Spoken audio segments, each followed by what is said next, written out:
The needle touched the baby's eye. Dr. Howard Mitchell held the tiny face steady and squeezed 2 drops into those unfocused pupils. "There we go," he whispered. "Stay blind for Daddy. Stay blind forever." Behind him, the butler Charles stood watching, silent, knowing. The billionaire's son wasn't born blind. He was being made blind every single day, drop by drop. And no one in the Sterling mansion knew the truth.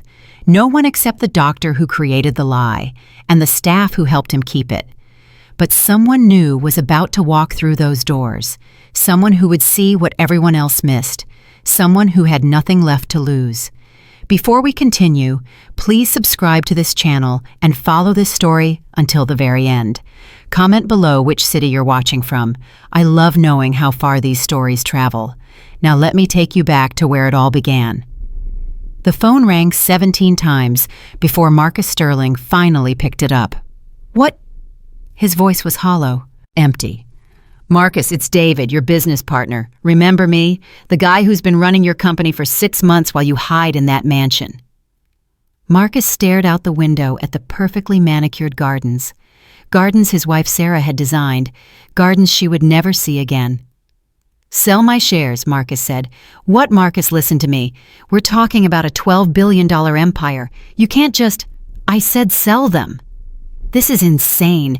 You built this company from nothing. You and Sarah built it together. She wouldn't want you to throw it all away." Marcus felt something crack inside his chest. "Don't you dare say her name." "Marcus, she's dead. David, my wife is dead. My son is blind. And nothing you say will change either of those things. So sell the shares, donate the money, burn it all to the ground. I don't care anymore." He hung up and threw the phone across the room. It shattered against the marble wall. The sound echoed through the empty mansion like a gunshot. From somewhere upstairs there was only silence. His son Ethan didn't cry at the noise, didn't react at all. Because according to every doctor Marcus had consulted, his son couldn't see, couldn't connect, couldn't respond to the world around him. Marcus walked to the liquor cabinet and poured himself a whiskey. His hands were shaking. They'd been shaking for 6 months. The helicopter crash played on repeat in his mind. Sarah waving goodbye, Sarah smiling, Sarah saying she'd be home tomorrow. Tomorrow never came, and 2 weeks after the funeral, when Marcus thought nothing could possibly get worse, Dr. Howard Mitchell had delivered the second blow. "Your son is completely blind, Mr. Sterling. I'm sorry, there's nothing we can do." Marcus drained his glass and poured another. The doorbell rang.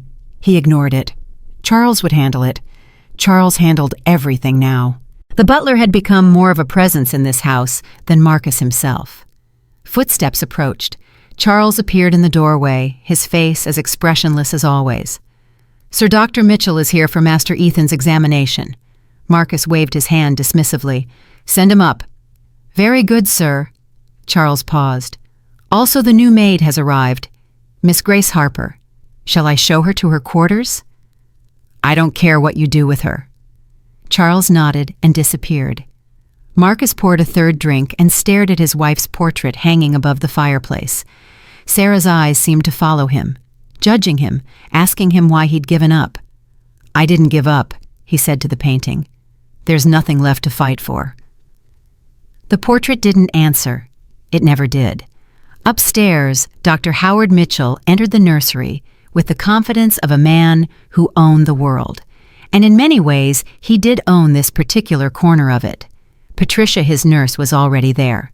She stood beside the crib with a small brown bottle in her hand, waiting. "How is our patient today?" Dr. Mitchell asked, peering down at baby Ethan. "Quiet as always," Patricia replied. "No changes." "Good.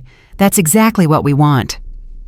Dr. Mitchell picked up the baby, examining his eyes with practiced efficiency.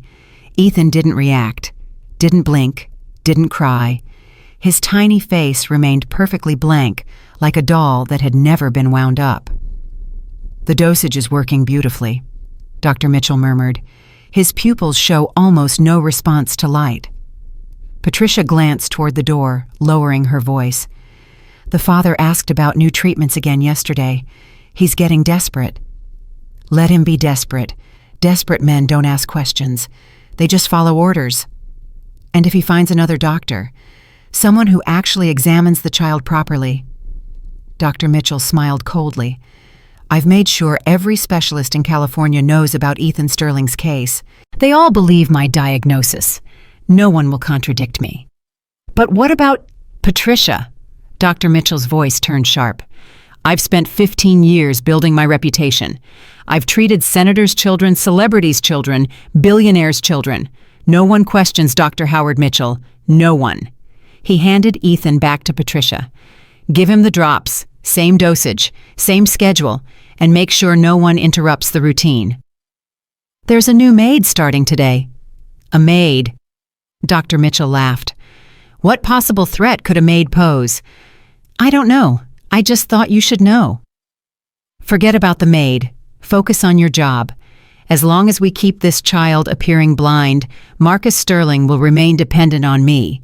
And as long as he's dependent on me, I control access to one of the largest fortunes in America.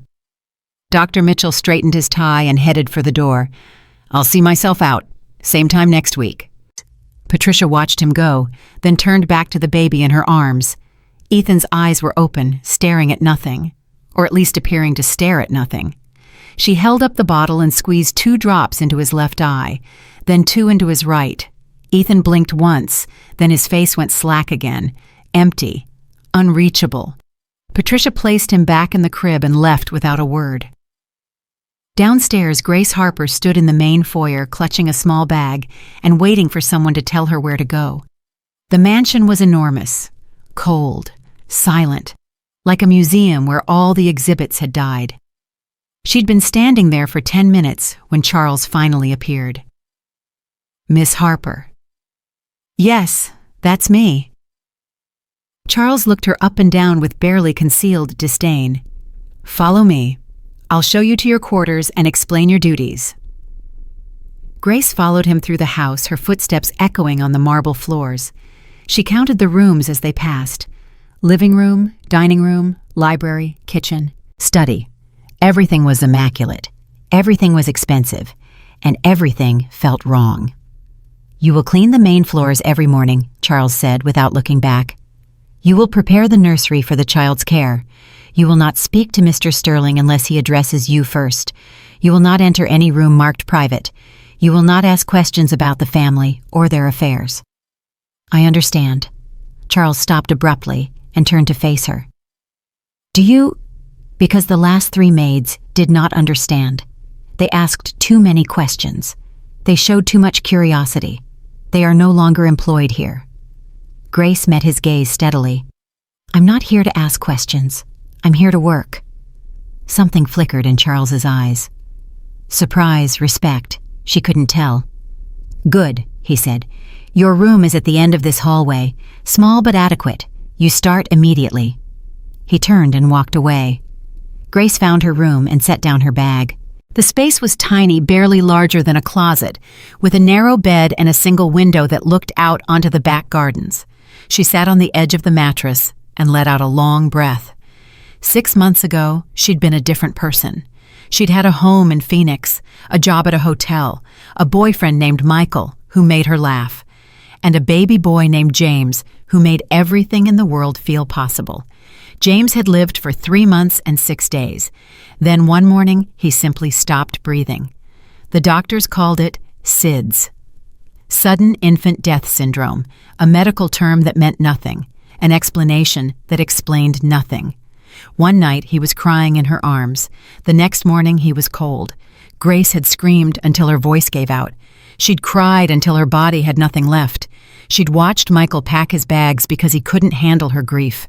She'd quit her job because she couldn't stand the pity in everyone's eyes.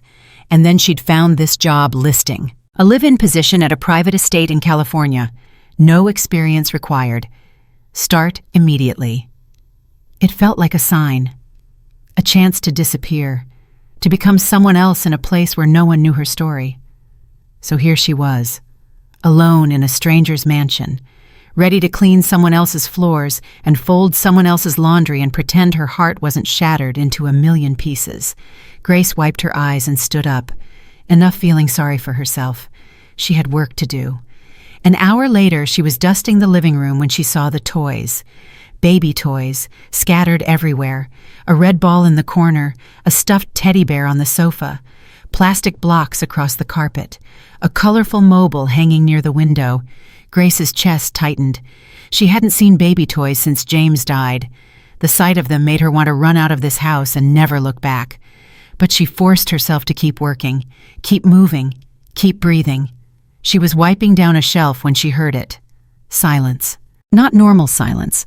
Something deeper, heavier, like the absence of sound was itself a presence in the room. Grace turned around slowly, and that's when she saw him. A baby, sitting on a beige playmat in the middle of the room, completely still, completely quiet, holding a toy car in one hand, but not playing with it, just holding it. His eyes were open, wide open, but they weren't looking at anything. They stared forward into nothing, empty and unfocused, like windows into an abandoned house. Grace couldn't move. She had worked with children before, in the hotel in her neighborhood, everywhere. Babies were never this still. Even the calmest infant squirmed, made sounds, reacted to the world, but this child was like a statue. She took a step closer, then another. The baby didn't react, didn't turn toward her, didn't acknowledge her presence in any way. "Hello there," Grace said softly. Nothing, not even a blink. She knelt down beside the playmat, studying his face. He was beautiful. Dark hair like his father, delicate features. But those eyes, those empty, unfocused eyes, made her heart ache. "What's your name, little one?" she whispered. "His name is Ethan." Grace spun around. The housekeeper, a heavy woman named Mrs. Patterson, stood in the doorway with her arms crossed. "Mr. Sterling's son," Mrs. Patterson continued, "born blind. Doctors say he can't see anything at all." Grace looked back at the baby. "He's so quiet. Always is, never cries, never laughs, just sits there like that all day." Mrs. Patterson shook her head. "Sad thing, really. Beautiful baby, but empty inside." "Has anyone tried what fix him?" Mrs. Patterson laughed bitterly. "Mr. Sterling has spent millions on specialists. Every doctor in the country has looked at that child.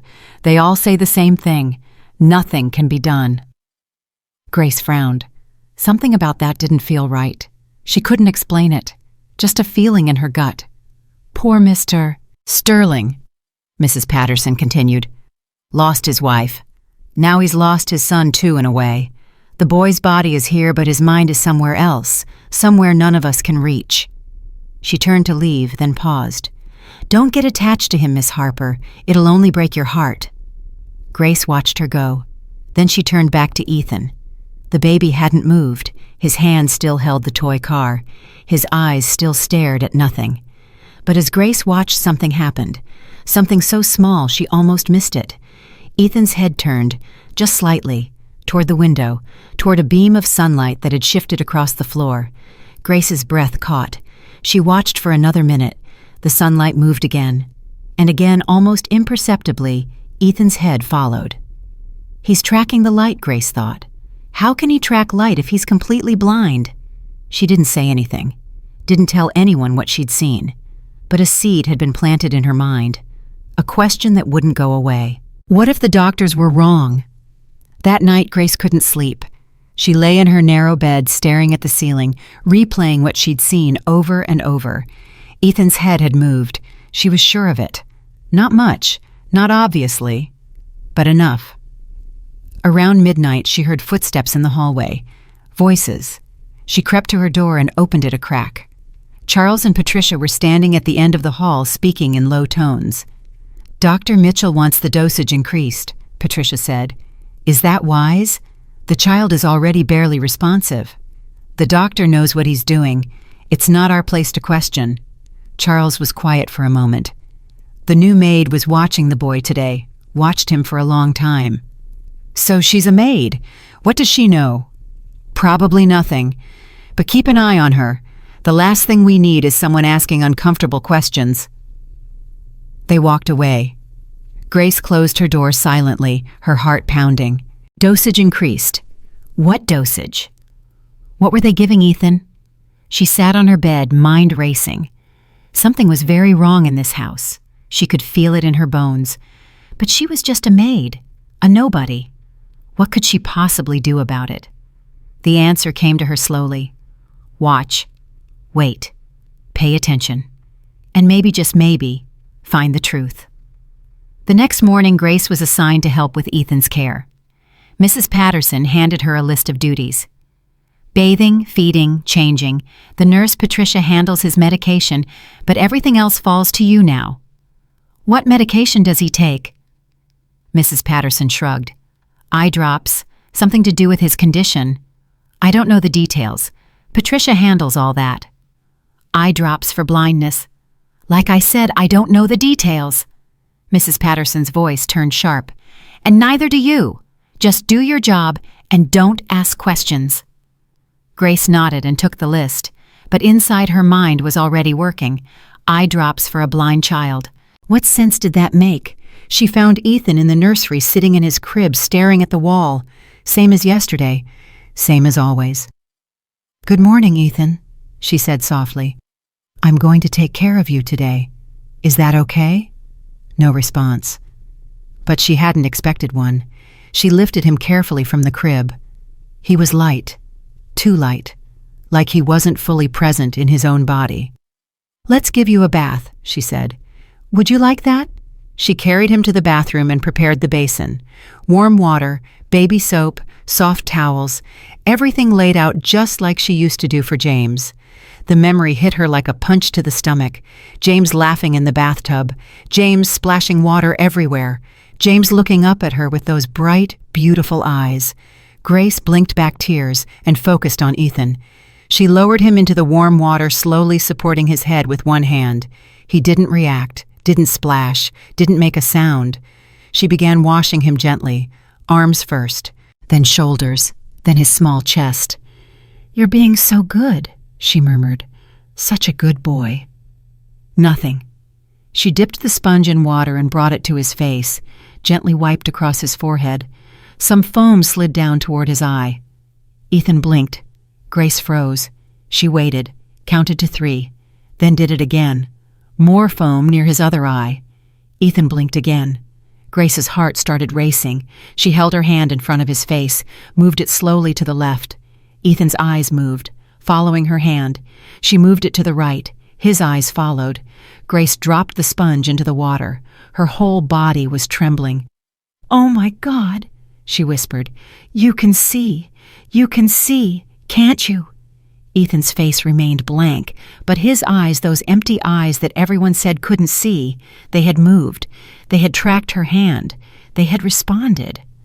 Grace looked around the bathroom, wildly making sure she was alone. Her mind was spinning. The doctor said he was completely blind. Everyone in this house believed it. But what she had just witnessed proved otherwise. How could they all be wrong unless they weren't wrong? Unless they were lying. She finished the bath quickly, dried Ethan off and dressed him in clean clothes.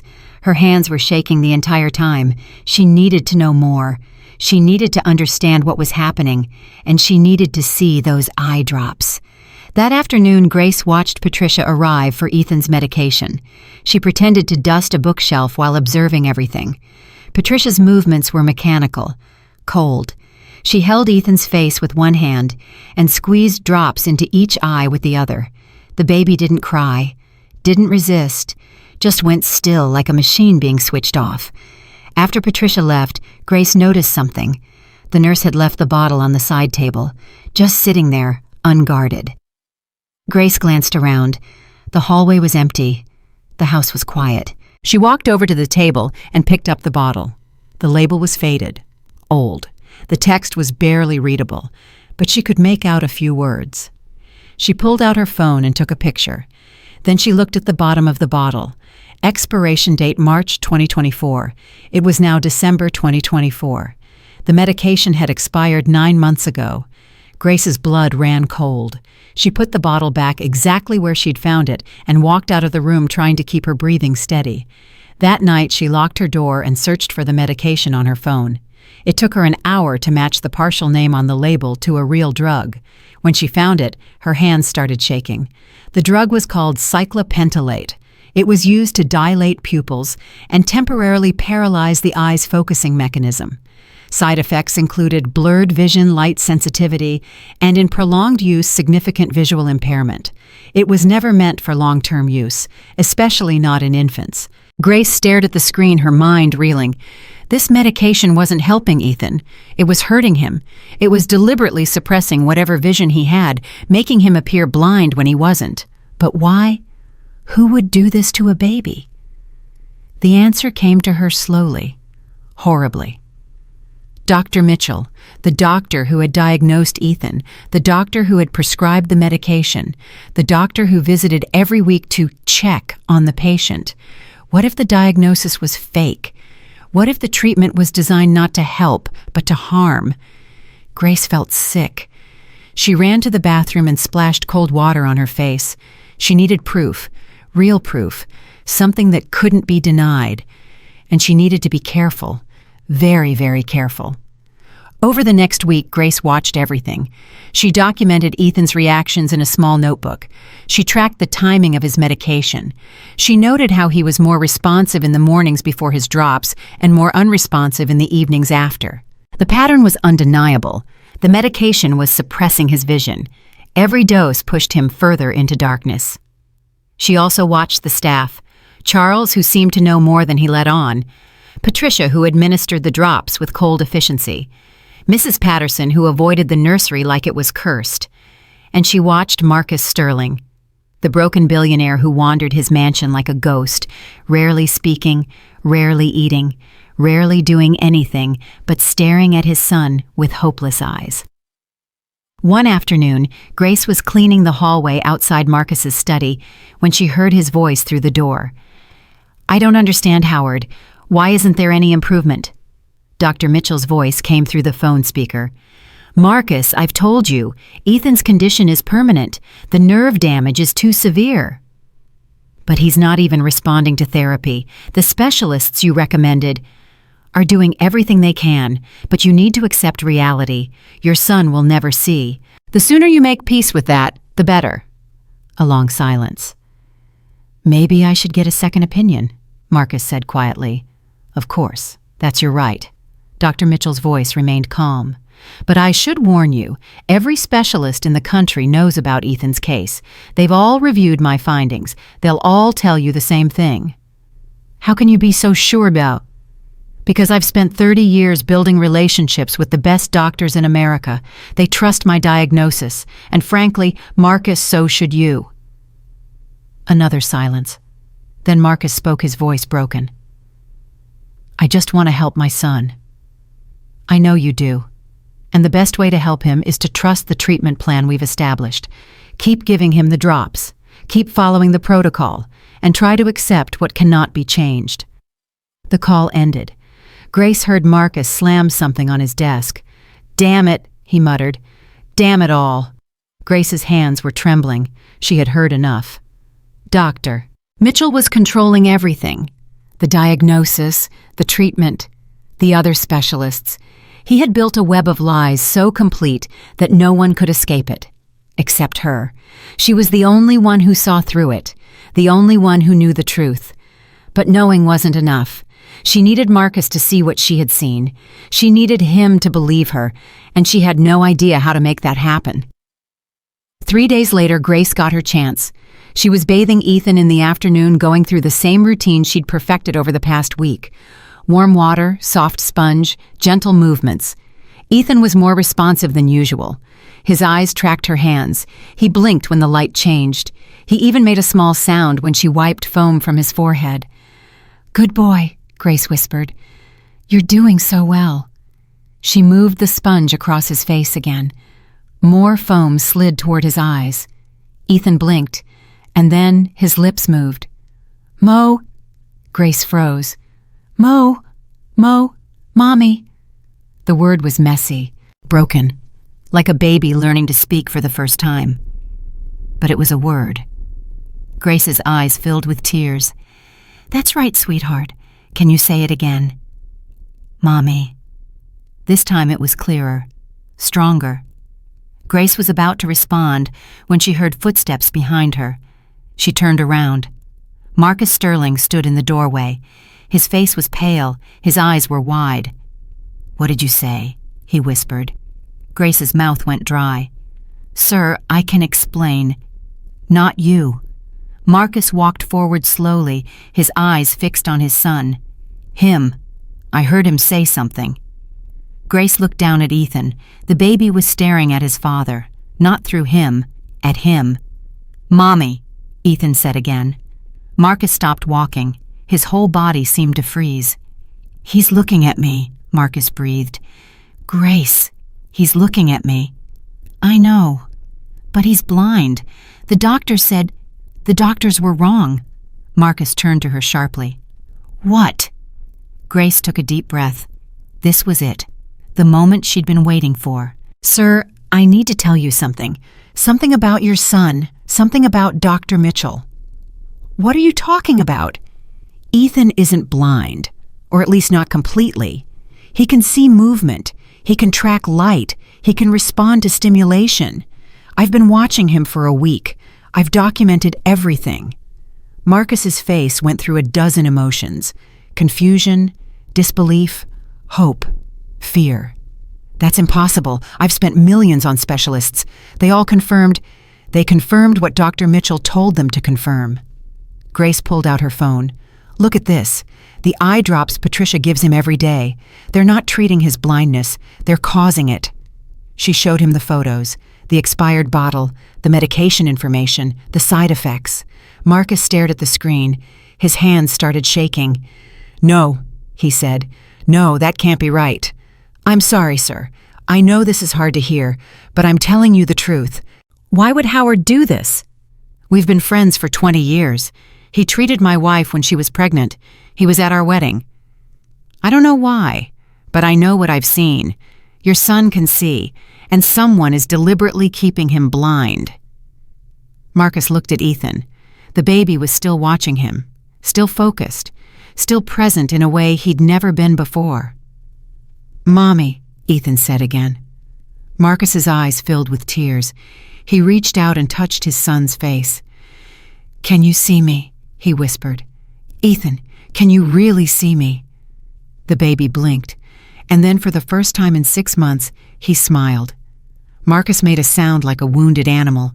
He gathered his son in his arms and held him tight, tears streaming down his face. "I'm here," he sobbed. "Daddy's here. I'm so sorry. I'm so sorry I didn't see." Grace stepped back, giving them space. Her own tears were falling now. After a long moment, Marcus looked up at her. His expression had changed. The broken man was gone. In his place was something harder, sharper, dangerous. "Tell me everything," he said. "From the beginning. Don't leave anything out." Grace nodded, and she told him. She told him about the first day she arrived, about seeing Ethan track the sunlight, about noticing his responses during bath time, about finding the expired medication, about overhearing Charles and Patricia talking about increasing the dosage. She told him everything. When she finished, Marcus was silent for a long time. His jaw was clenched. His eyes were cold. "Where's Patricia now?" he asked quietly. "I don't know. She usually comes for the evening medication around 6. Marcus looked at his watch. 5:47. "Get out of here," he said. "Go to your room and stay there until I come for you." "Sir."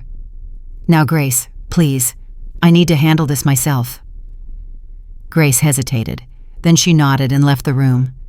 She was halfway down the hallway when she heard Patricia's voice behind her. "Miss Harper, where are you going in such a hurry?"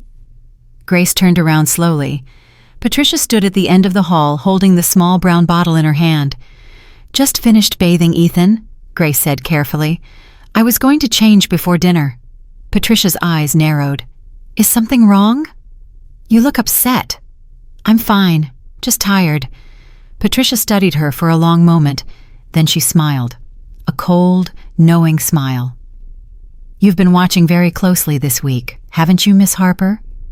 Grace's blood turned to ice. I don't know what you mean. I think you do. Patricia took a step closer. I think you've seen things, noticed things, maybe even figured out things you shouldn't have figured out. Grace didn't respond. Her heart was pounding so hard she could barely think. The problem with curious people, Patricia continued, is that they often get hurt, badly. Do you understand what I'm saying? Is that a threat? It's a warning. Mind your own business, Miss Harper. Keep doing your job, and forget whatever you think you know. She walked past Grace toward the nursery. Grace stood frozen in the hallway, her whole body trembling. Patricia knew. She knew that Grace had discovered the truth, which meant Dr. Mitchell would know soon, and then everyone would know. Grace had just made herself a target, and she had no idea what would happen next. Grace stood frozen in the hallway for exactly 12 seconds after Patricia disappeared into the nursery.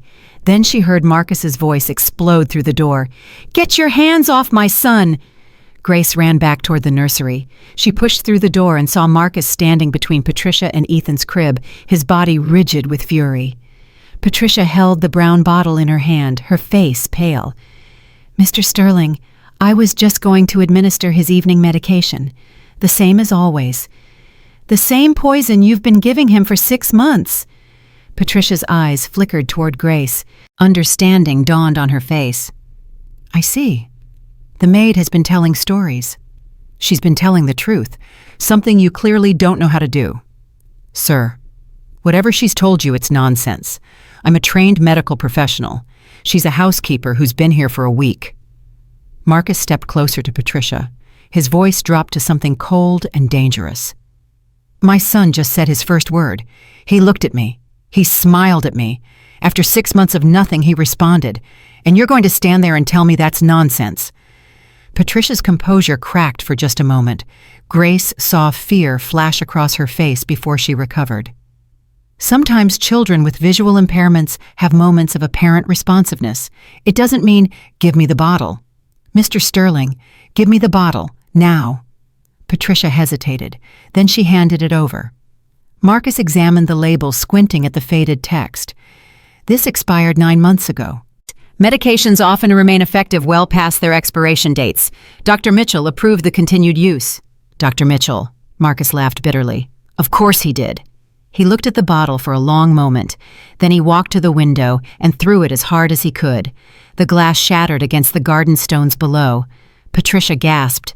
"Sir, that medication was prescribed specifically for get out." "Excuse me. Get out of my house, right now, before I call the police." "You can't fire me, Dr. Mitchell."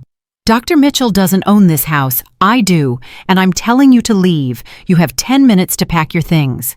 If you're not gone by then, I'll have Charles physically remove you." Patricia's face twisted with rage.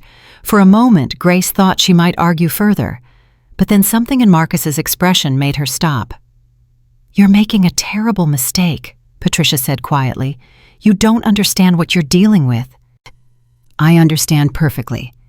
I understand that someone has been deliberately harming my son, and I understand that you were part of it." Patricia stared at him for a long moment. Then she turned and walked out without another word. Grace released a breath she didn't know she'd been holding. Marcus turned to her. "Thank you." "Sir, you saved my son's life. Don't minimize that." He looked at Ethan, who was watching the exchange with alert, curious eyes. "Look at him. He's actually looking at us. How did I miss this for so long? You trusted the wrong people. That's not your fault." "Isn't it?" Marcus's voice cracked. "I'm his father. I should have known. I should have seen." Grace moved to stand beside him. "You see now, that's what matters." Marcus nodded slowly. Then his expression hardened again. "I need to make some calls. Howard Mitchell is going to answer for what he's done." He pulled out his phone and dialed. Grace watched as his jaw tightened with each ring. "Howard, it's Marcus." His voice was calm. Too calm. "I need you to come to the house tonight. We need to discuss Ethan's treatment." Grace could hear Dr. Mitchell's voice through the phone, muffled but confident. "Of course, Marcus. Is everything all right?" Just come. 8 o'clock. Don't be late." Marcus hung up without saying goodbye. "What are you going to do?" Grace asked. "I'm going to look him in the eyes and ask him why he did this, and then I'm going to destroy him." The next 2 hours felt like an eternity. Grace stayed with Ethan while Marcus made phone calls in his study. She could hear his voice rising and falling through the walls, though she couldn't make out the words. She played with Ethan on the nursery floor, waving colorful toys in front of his face, watching his eyes track the movement. Every response felt like a miracle. "Can you see the red ball?" she whispered. "Look, Ethan. Look at the ball." His eyes followed it. Left, right, up, down. "Good boy. Such a good boy." Ethan made a sound, a happy sound, almost like a laugh. Grace felt tears streaming down her face. This child had been locked in darkness for 6 months, not because nature was cruel, but because people were.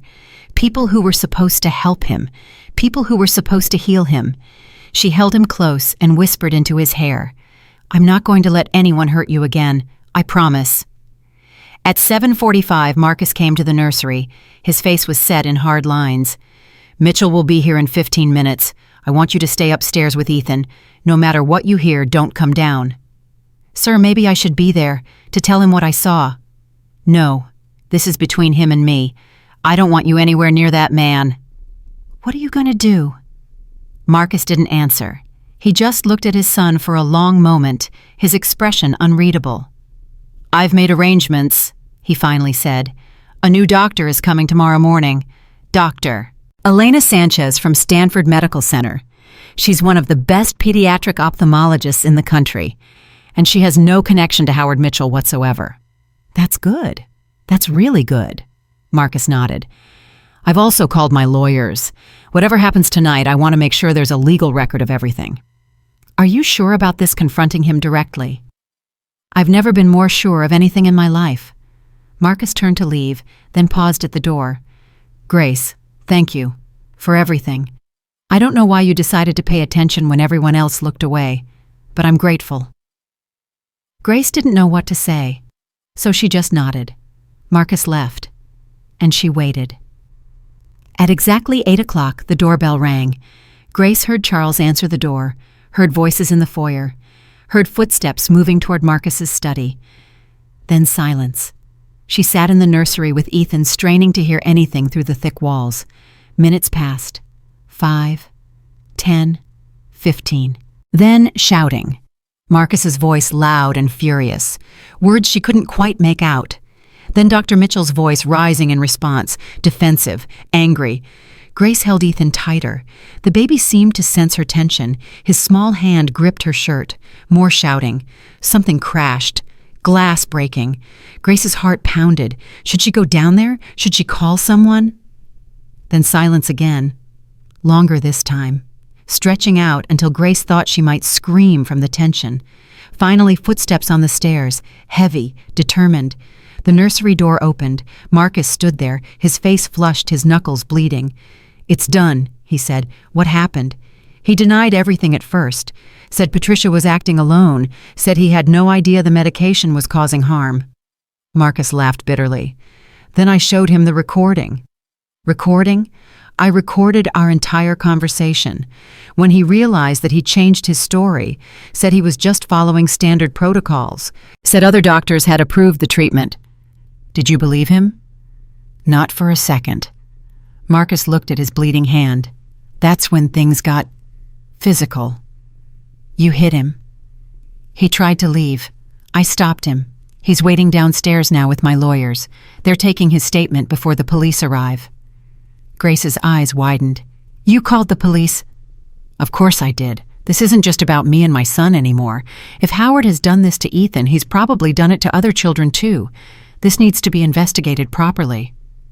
Grace looked at Marcus Sterling with new eyes. The broken man she'd met a week ago was gone. In his place was someone fierce, someone fighting for his child, someone who would burn the whole world down to protect his son. What happens now? She asked. Now we wait. The police will question Howard. My lawyers will file charges. And tomorrow Dr. Sanchez will examine Ethan and give us a real diagnosis.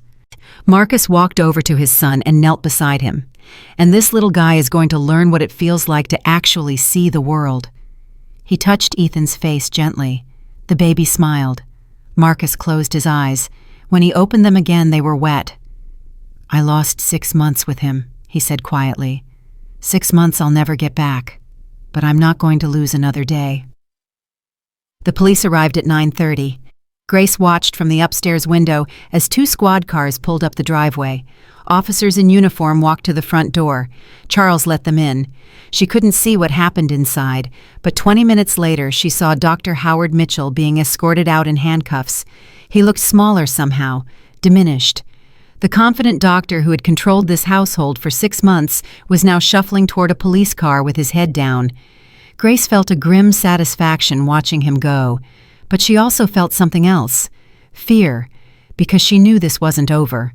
Patricia was still out there somewhere, and there were bound to be others involved in whatever scheme Mitchell had been running. As if reading her thoughts, Marcus appeared beside her at the window. "Charles is gone too," he said. "What?" "He disappeared about an hour ago, packed a bag and left through the service entrance. One of the officers is looking for him now." Charles was involved. "I don't know for certain, but his sudden departure suggests he was." Marcus's voice hardened. "It seems I've been surrounded by enemies this whole time. People I trusted. People who worked in my home, ate at my table, watched my son suffer. I'm sorry." "Don't be.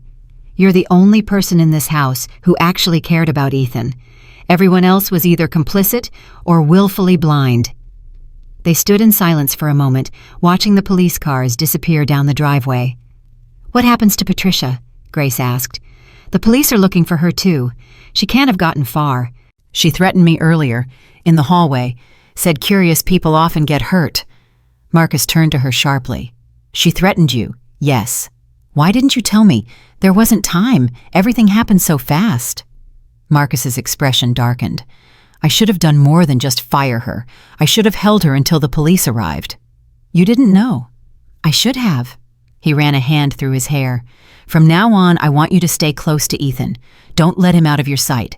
If Patricia or anyone else tries to contact you, tell me immediately." "You think she might come back?" "I don't know what she might do, but I'm not taking any chances." Grace nodded. She looked back at Ethan sleeping peacefully in his crib, unaware of the chaos swirling around him.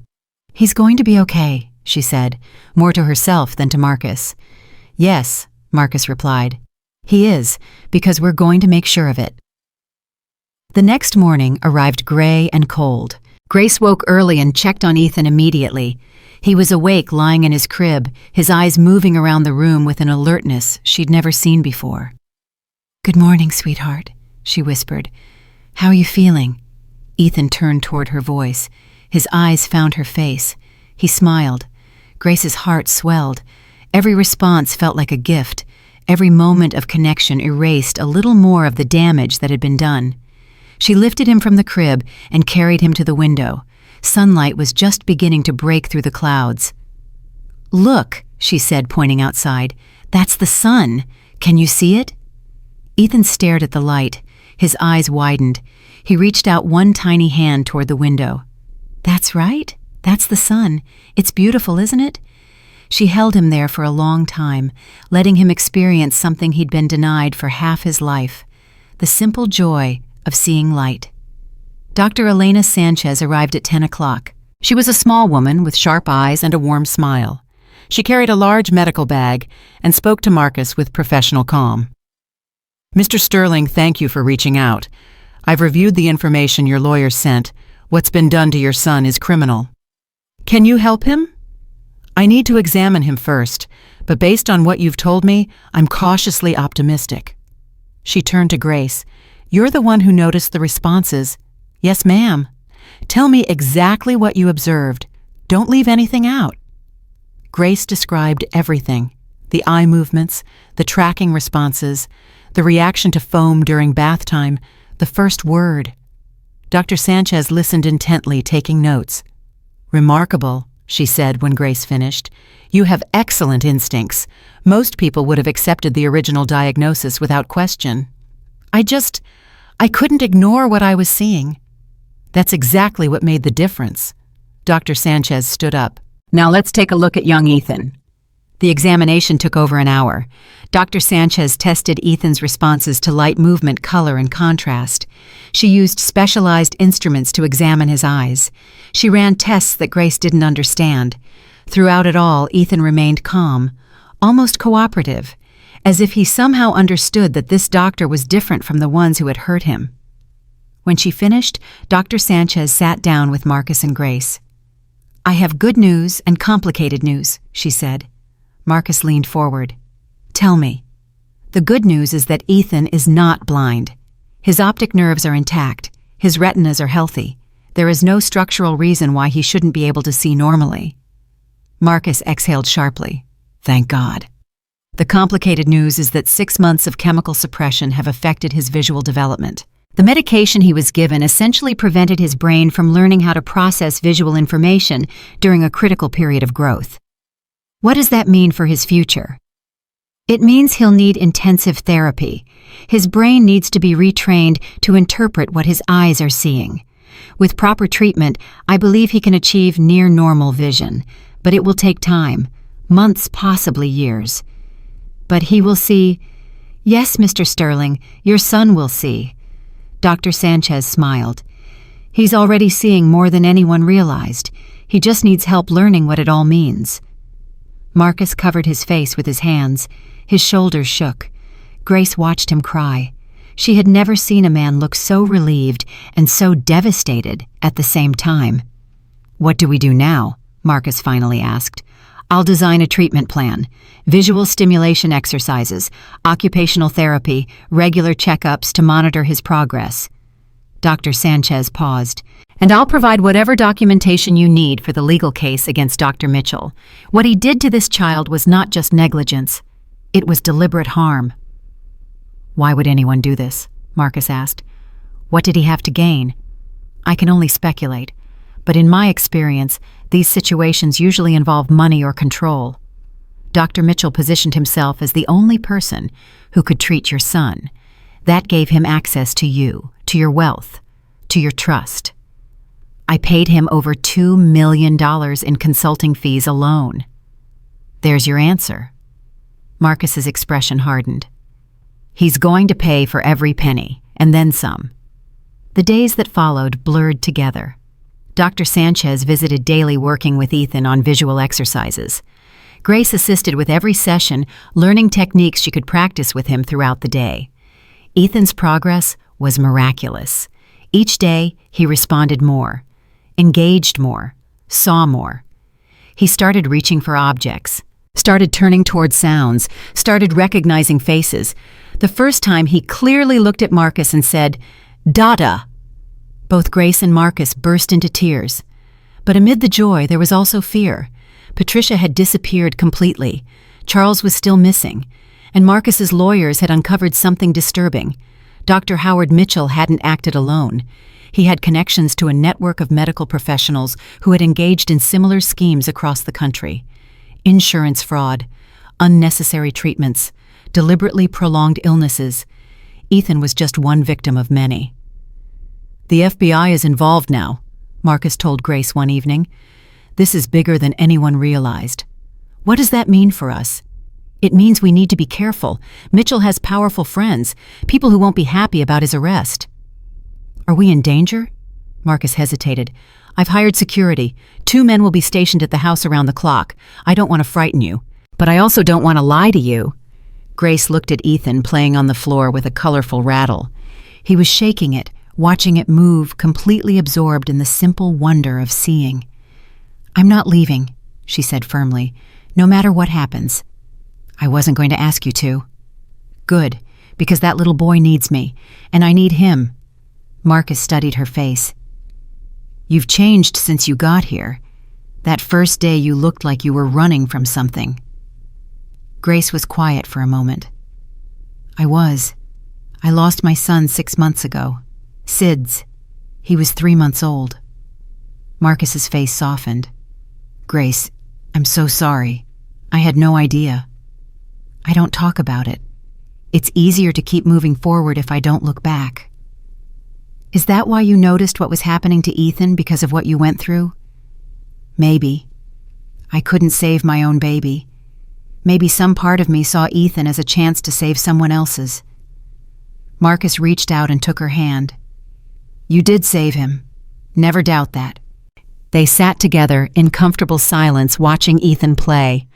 2 weeks after Dr. Mitchell's arrest, the news broke nationally. Grace saw it on the television in the kitchen.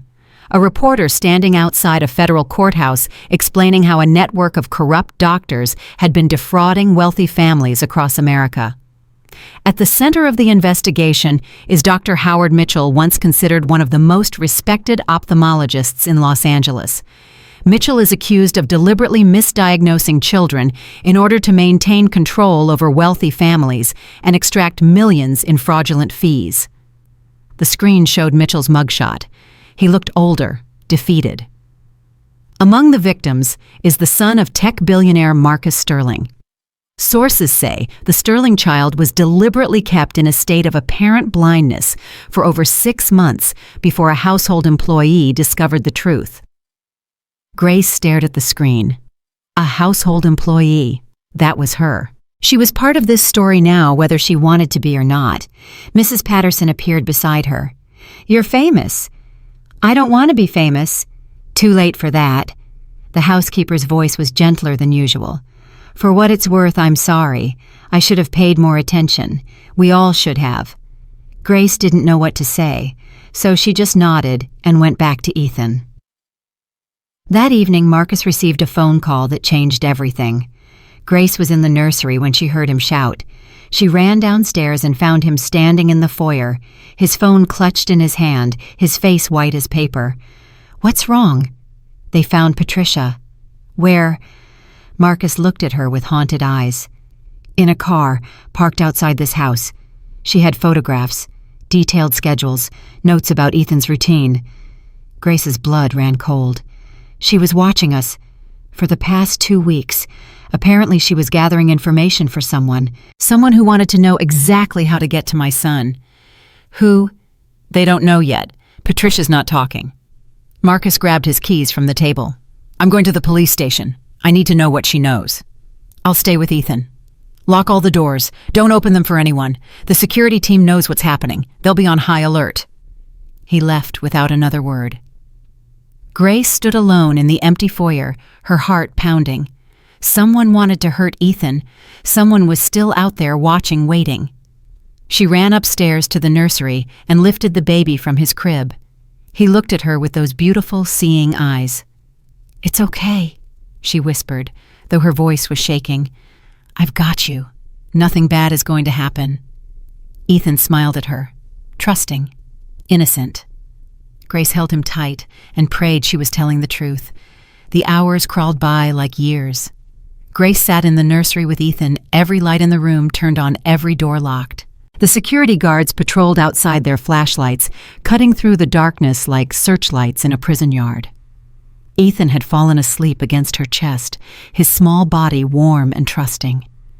Grace couldn't sleep. Every creak of the old house made her jump. Every shadow seemed threatening. At 11:47 p.m., her phone buzzed. Marcus. Grace, are you okay? We're fine. Ethan's sleeping. What's happening? Patricia talked. Finally. His voice sounded strange, hollow. Grace, it's worse than we thought. What do you mean? A long pause. Then Marcus said something that made Grace's blood freeze. It wasn't just about money. It was never just about money. Then what was it about Ethan? Specifically Ethan. Marcus took a shaky breath. There's a black market for children, Grace. Children from wealthy families. Children who can be controlled. Children whose parents can be manipulated. Grace's arms tightened around Ethan. I don't understand. Mitchell was part of a network. They identify vulnerable families, families with money, with tragedy, with isolation. They create medical situations that give them access and control. And when the time is right, He couldn't finish the sentence. Grace felt sick. They were going to take him. Eventually. Once I was broken enough. Once I'd given up completely. Marcus's voice cracked. They were grooming the situation, Grace. Making me dependent. Making me hopeless. And when the moment was right, they would have offered me a solution, a special facility, a place where Ethan could get specialized care. And I would have been so desperate, so grateful that I would have handed him over willingly. Grace looked down at the sleeping baby in her arms. This beautiful child, this innocent life. Someone had planned to steal him, to traffic him, to sell him. Who else is involved? She asked. Patricia gave up 3 names, 2 doctors and a lawyer. The FBI is making arrests tonight. Marcus paused. But there's someone else, someone higher up, someone who was coordinating everything. Patricia doesn't know their identity. She only communicated through encrypted messages. So they're still out there? Yes, and they know their operation is compromised, which means they're either going to run or they're going to try to finish what they started. Grace stood up carefully, not wanting to wake Ethan. What do we do? I'm coming home right now. The FBI is sending additional agents. We're going to lock down the house until this is over. How long will that take? I don't know. Days, maybe weeks. Marcus's voice hardened. But I promise you, Grace, no one is going to touch my son. I will burn this entire world down before I let that happen. The call ended. Grace stood in the middle of the nursery holding Ethan, her mind racing. Somewhere out there, a faceless monster was watching, waiting, planning. And she was the last line of defense. Marcus arrived home at 1:23 a.m. He looked like he'd aged 10 years in a single night. His face was gray, his hands were shaking, but his eyes burned with a fierce determination that Grace had never seen before. The FBI agents are setting up a command post in the guest house, he said. 2 of them will be stationed inside the main house at all times. No one goes in or out without verification. What about the staff? Everyone's been sent home until further notice. Mrs. Patterson, the gardeners, everyone. From now on, it's just you, me, Ethan, and the security team. Grace nodded. Good. Fewer variables. Marcus looked at her with something like admiration. You're handling this incredibly well. I don't have a choice. That baby needs me to be strong. He's not the only one who needs you. Marcus reached out and touched her arm. I need you too, Grace. I couldn't do this alone. Before Grace could respond, one of the FBI agents appeared in the doorway. Mr. Sterling, we've got a situation. Marcus tensed. What is it? We intercepted a message. Someone's been monitoring your communications. Phone calls, emails, everything. They know Patricia was arrested. They know you've been talking to the FBI. How is that possible? I thought our lines were secure. Apparently not as secure as we thought. The agent's face was grim. Sir, whoever is behind this has significant resources. We're talking about professional-grade surveillance equipment, military-level encryption. This isn't some amateur operation. Marcus's jaw tightened. So they've heard everything I've said tonight. It's possible. Which means they know exactly what we know. Yes, sir. Grace felt a chill run down her spine. They were being watched. Every word they spoke, every move they made, someone was listening. Can you sweep the house? Marcus asked. Find the bugs. We're already working on it. But sir, I have to be honest. This level of sophistication, we might not find everything. Marcus looked at Grace. She could see the fear in his eyes buried deep beneath the anger. Then we assume everything we say is being heard, Marcus said finally. We communicate in writing, hand signals, whatever it takes. Yes, sir. The agent left. Marcus turned to Grace. Maybe you should leave, he said quietly. Take Ethan somewhere safe. Somewhere they can't find you. No. Grace, these people are dangerous. They've already shown they'll do anything to get what they want. If something happened to you because of me, I said no. Grace's voice was firm. I'm not leaving that baby, and I'm not leaving you. Why? You barely know us. You've only been here a few weeks. Grace looked at him steadily. Because sometimes you meet people who feel like family from the first moment. Because sometimes you find yourself in a situation where running would mean losing everything that matters. And because I've already lost one child, I won't lose another. Marcus stared at her. For a long moment, neither of them spoke. Then he nodded.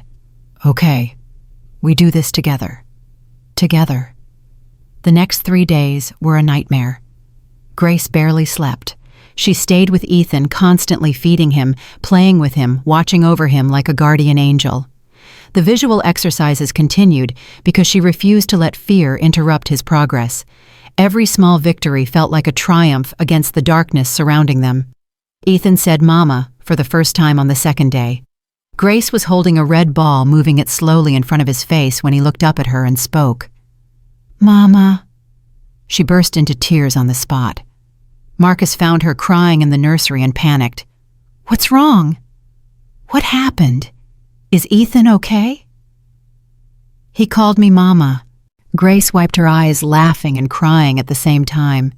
"He looked right at me and called me Mama." Marcus knelt beside her. He looked at his son, who was watching them both with bright, curious eyes. "Mama," Ethan said again, reaching for Grace. "He knows," Marcus said softly. "He knows who saved him." Grace couldn't speak. She just held Ethan close, feeling his small heart beat against hers. For one perfect moment, the fear disappeared.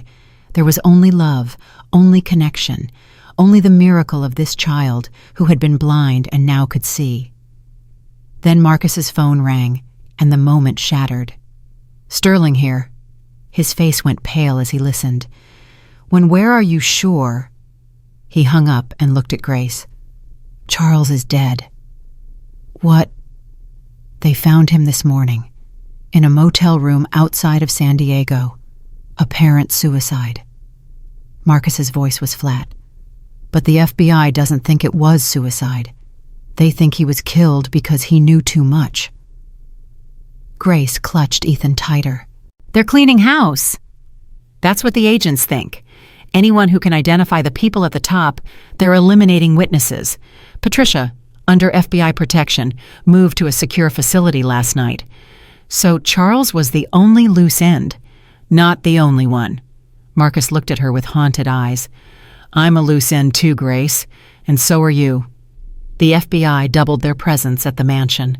Grace counted 12 agents now spread across the property, armed guards at every entrance, surveillance cameras on every corner. The house had become a fortress. But fortresses could fall. Grace knew that. History was full of impenetrable walls that had crumbled. On the fourth day, something changed. Dr. Sanchez arrived for Ethan's regular checkup, but her face was troubled. "What's wrong?" Grace asked immediately. "I need to speak with Mr. Sterling, privately." "He's in his study. I'll get him." Grace went to fetch Marcus, but something made her pause outside the study door. Through the gap, she could hear him on the phone. "I don't care what it costs. I want to know who's behind this.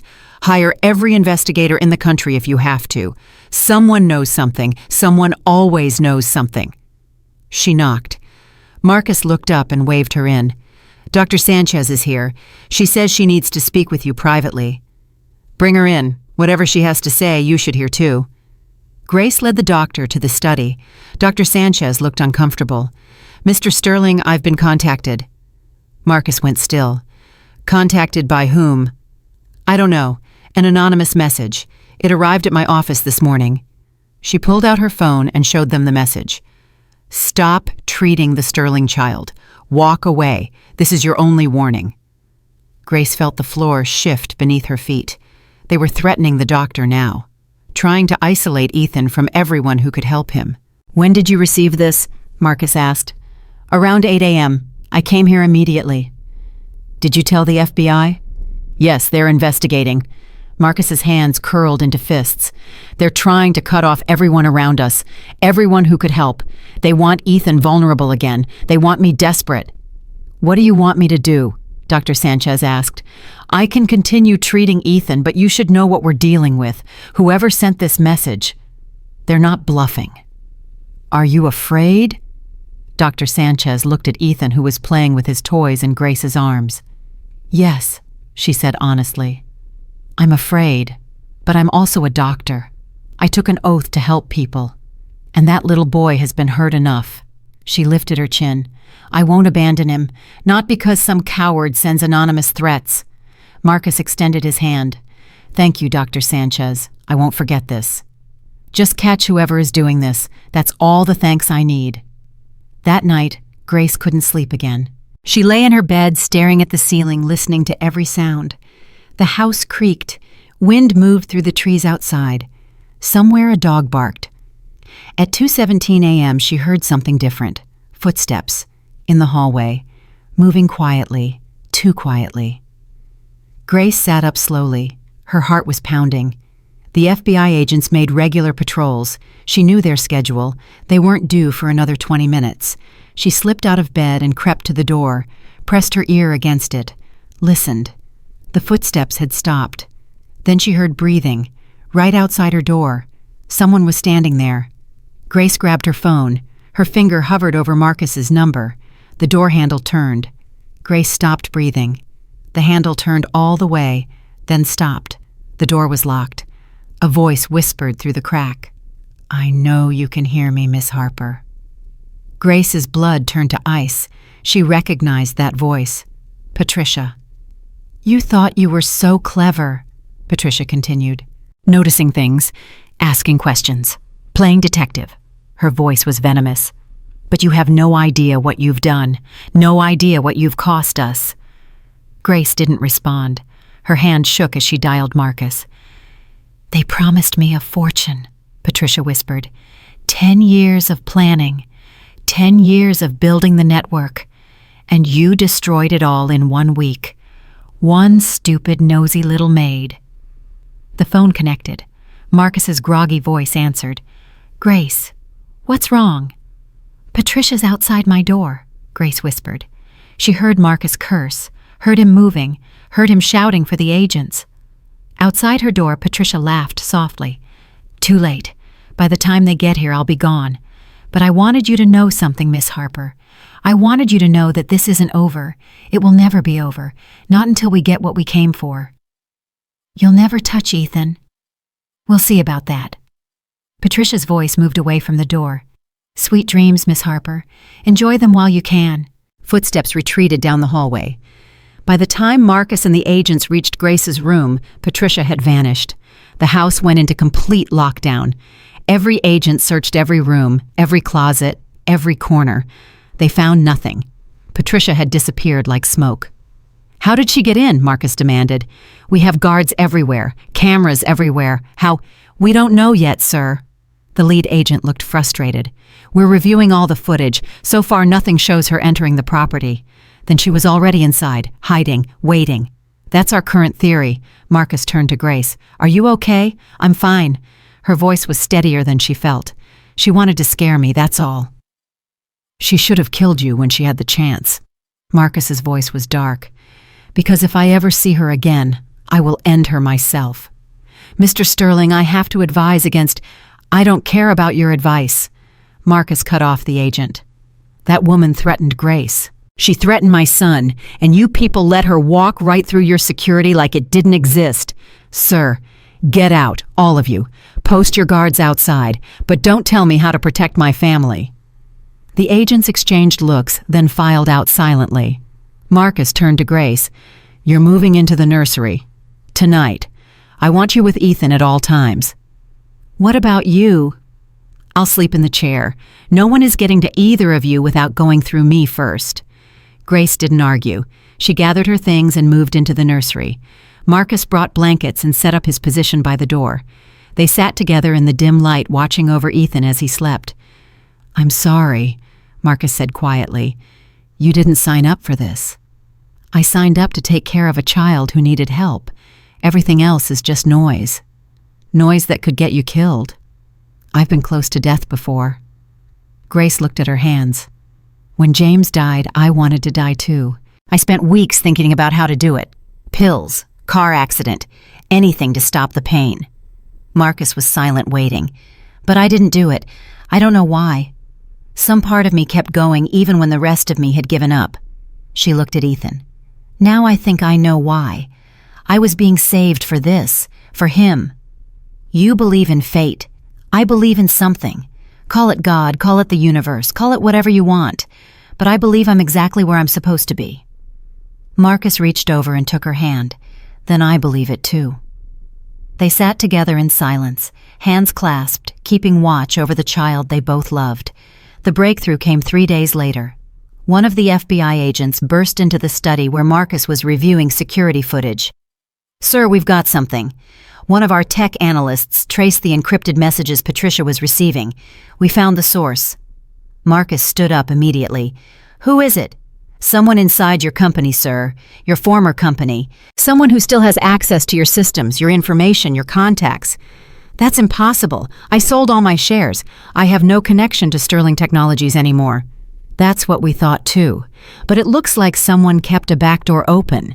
Someone who knew your personal information, your wife's medical history, your son's birth records." "Who?"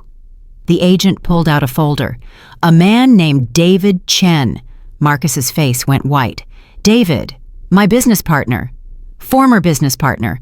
According to our records, Mr. Chen was heavily invested in several offshore companies that we now know were fronts for human trafficking operations." Grace felt the room spin. David Chen, the man Marcus had trusted, the man who had helped build his empire, the man who had been calling constantly pretending to care. He was behind everything. Not behind everything, sir, but he was a major player. He's the one who connected Dr. Mitchell to your family. He's the one who provided information about your wife's death. He's the one who knew exactly how to break you. Marcus sat down heavily. His face was ashen. "David was at our wedding. He was Sarah's godfather to Ethan. He cried at her funeral." "Sociopaths are good at pretending, sir." "Where is he now?" "We don't know. He disappeared about 2 hours ago. Private jet to unknown destination." Marcus's jaw tightened. "Find him." "We're working on it, sir. Every agency in the country is looking." "Not just every agency in the country. Every agency in the world." Marcus's voice was cold and deadly. "I want David Chen found, and I want him brought to me." "Sir, we can't." "I don't care what you can't do. Tell me what you can do." The agent hesitated. "We can alert international law enforcement. We can freeze his assets. We can make it very difficult for him to hide." "Then do it. Now." The agent left. Marcus sat alone in his study, his head in his hands. Grace found him there an hour later, still sitting in the dark. "Marcus, I trusted him." His voice was broken. "For 20 years I trusted him. He was the closest thing I had to a brother, and he was planning to steal my son." Grace sat down beside him.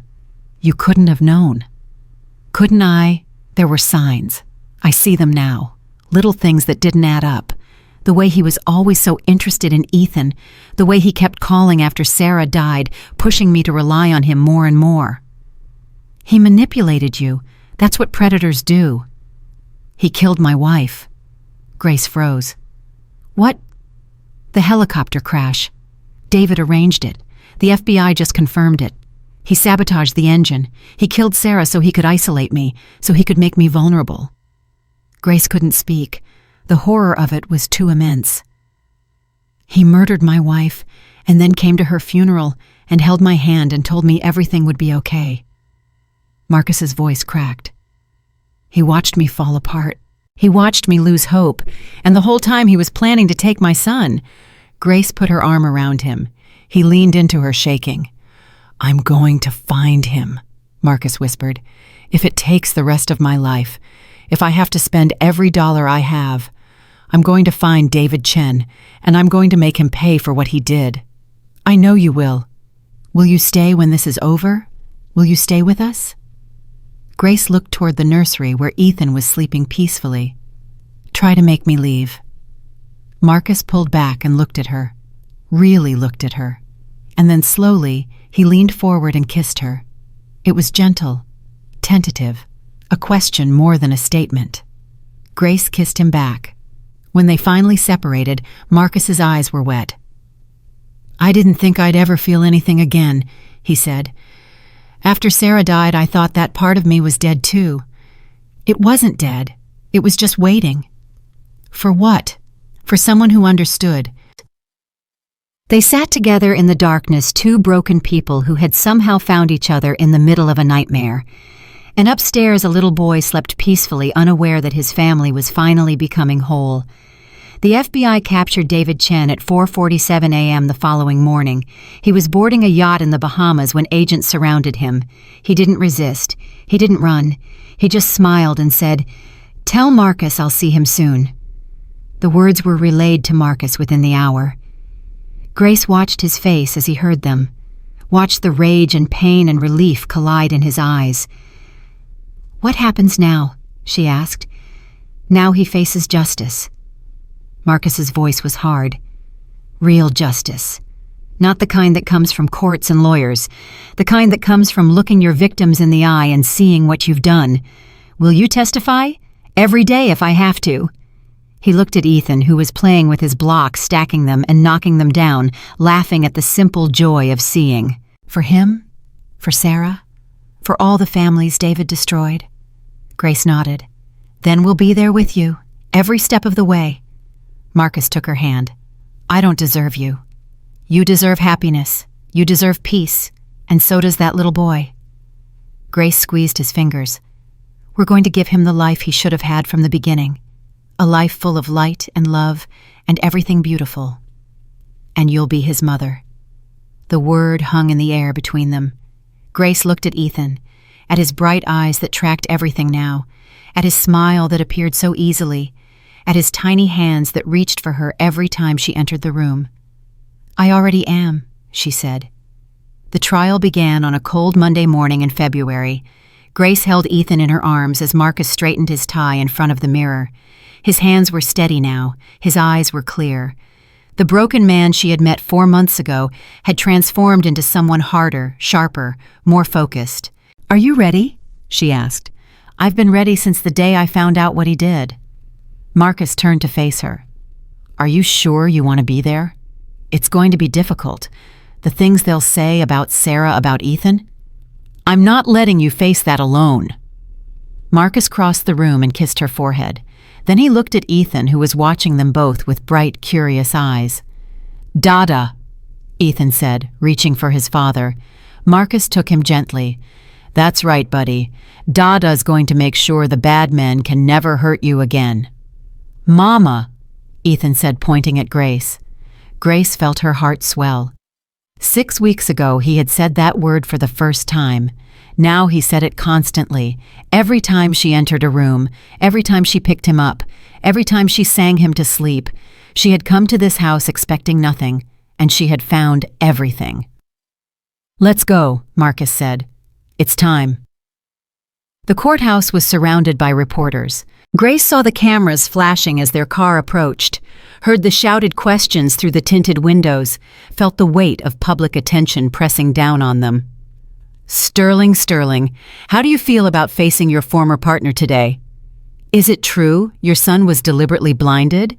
Will you be seeking the death penalty?" Marcus's jaw tightened, but he said nothing. He took Grace's hand and led her through the crowd flanked by security guards. Ethan was with Dr. Sanchez at the mansion protected by FBI agents. They had agreed it was too dangerous to bring him. Inside the courthouse, the chaos faded.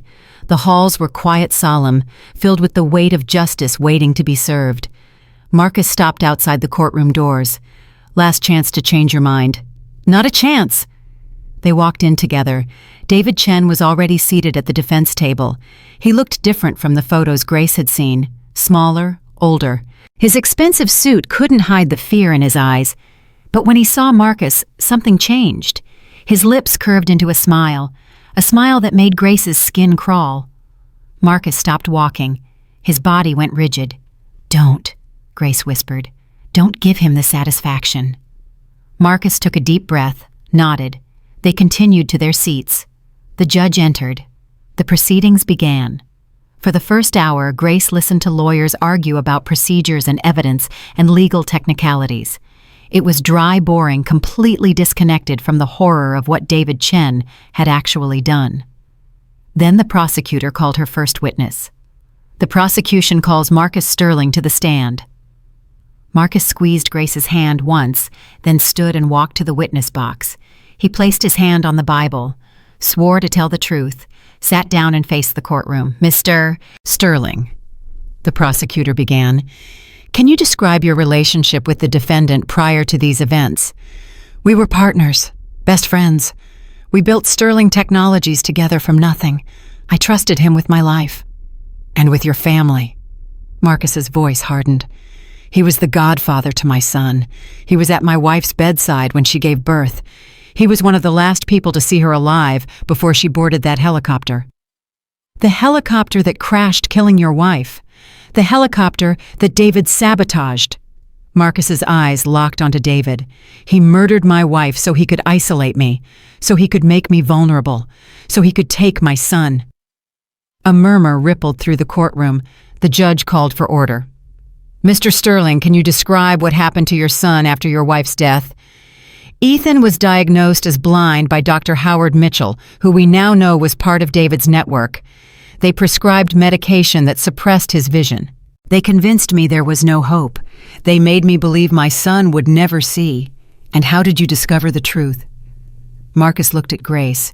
His eyes softened for just a moment. A maid named Grace Harper noticed that Ethan was responding to visual stimuli. She documented his reactions. She discovered the medication was expired and harmful. She came to me with the truth when no one else would. And what happened then? I confronted Dr. Mitchell. I fired the staff who were involved. I called the police, and I started to understand the full scope of what had been done to my family. Can you explain that scope to the jury? Marcus took a deep breath. David Chen didn't just want my money. He wanted my son. He was part of a network that trafficked children from wealthy families. They identified vulnerable targets. They created medical situations that gave them control. And when the parents were broken enough, desperate enough, they would offer to help. They would take the children to special facilities where they would disappear forever. The courtroom was silent. Grace could feel the horror radiating from the jury. My son was supposed to be one of those children, Marcus continued. If Grace hadn't noticed what was happening, if she hadn't trusted her instincts, Ethan would be gone, and I would never have known the truth. Thank you, Mr. Sterling. The prosecutor turned to the defense table. Your witness. David Chen's lawyer stood slowly. He was a thin man with cold eyes and an expensive watch. Mr. Sterling, you claim my client sabotaged your wife's helicopter. Do you have any direct evidence of this? The FBI found. I'm asking about your personal knowledge, Mr. Sterling. Did you personally witness my client tampering with that aircraft? No. Did you personally hear him confess to murder? No. In fact, isn't it true that you and my client had a falling out months before your wife's death? A disagreement about the direction of the company. Marcus's jaw tightened. We had professional disagreements. That's normal in business. Professional disagreements that led to shouting matches. Threats. Didn't you tell your wife that you wanted to destroy David Chen? Grace saw Marcus's hands clench into fists. She wanted to stand up to object to do something, but she could only watch. I was angry, Marcus said carefully. But I never... Isn't it possible, Mr. Sterling, that your grief over your wife's death has caused you to blame an innocent man? Isn't it possible that you're looking for someone to punish and my client is a convenient target? Your client confessed to FBI agents. Under duress, after hours of interrogation, my client was coerced into making false statements. That's a lie. Is it? The lawyer smiled. Or is it possible that the real criminals are still out there and you've been manipulated into prosecuting the wrong man? The courtroom erupted. The judge banged his gavel repeatedly. Grace felt sick to her stomach. She looked at David Chen. He was smiling again. That same cold, confident smile.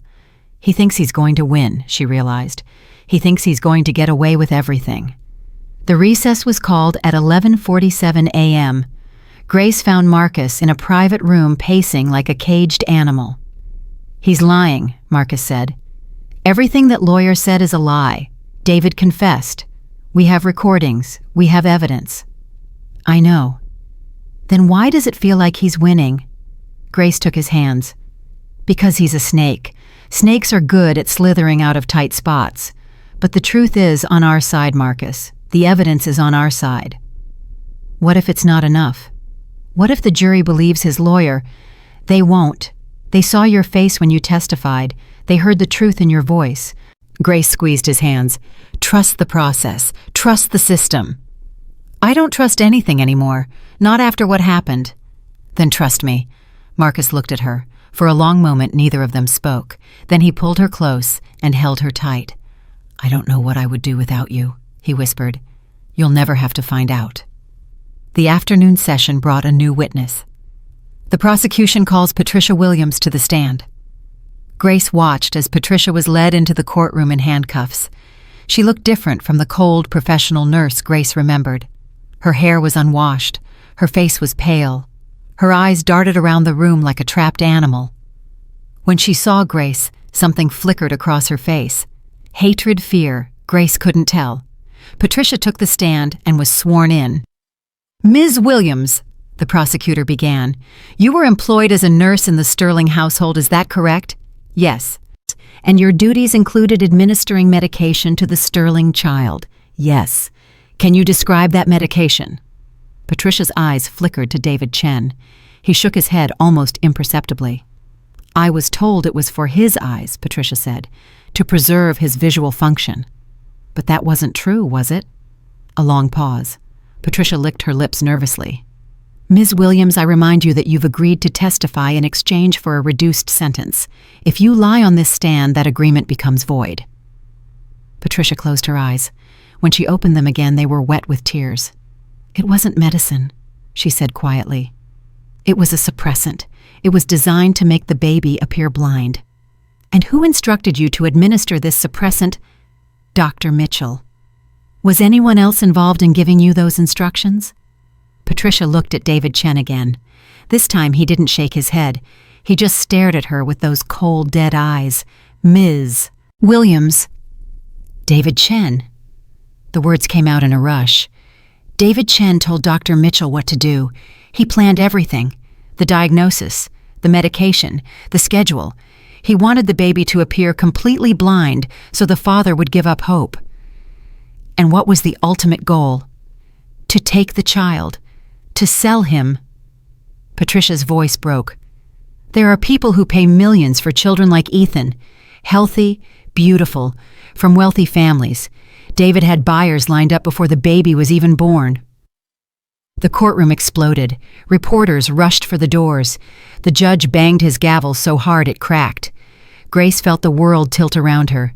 She had known it was bad, but hearing it spoken aloud in this room in front of everyone, she looked at Marcus. His face was white as paper. His hands were shaking. Order, the judge shouted. Order in this court. Slowly, the chaos subsided. The prosecutor continued. Ms. Williams, you mentioned that David Chen had buyers lined up. Can you identify any of these buyers? I don't know their real names. We communicated through codes, numbers, and letters. But you know they exist. Yes, I saw the messages. I saw the money being transferred. Patricia wiped her eyes. Millions of dollars for a baby, for someone's child. And you participated in this knowingly. Patricia's face crumpled. I needed the money. My mother was sick. The medical bills were crushing us. David promised me enough to pay for everything. He said no one would get hurt. He said the children went to good homes. Do you believe that now? No. Patricia looked directly at Grace. I know what I did was wrong. I know I can never undo it. But I want the people who organized this to pay. All of them, including David Chen. The defense lawyer stood for cross-examination, but his questions were weak, desperate. Patricia's testimony had shattered the narrative he'd been building. The jury's faces told the story.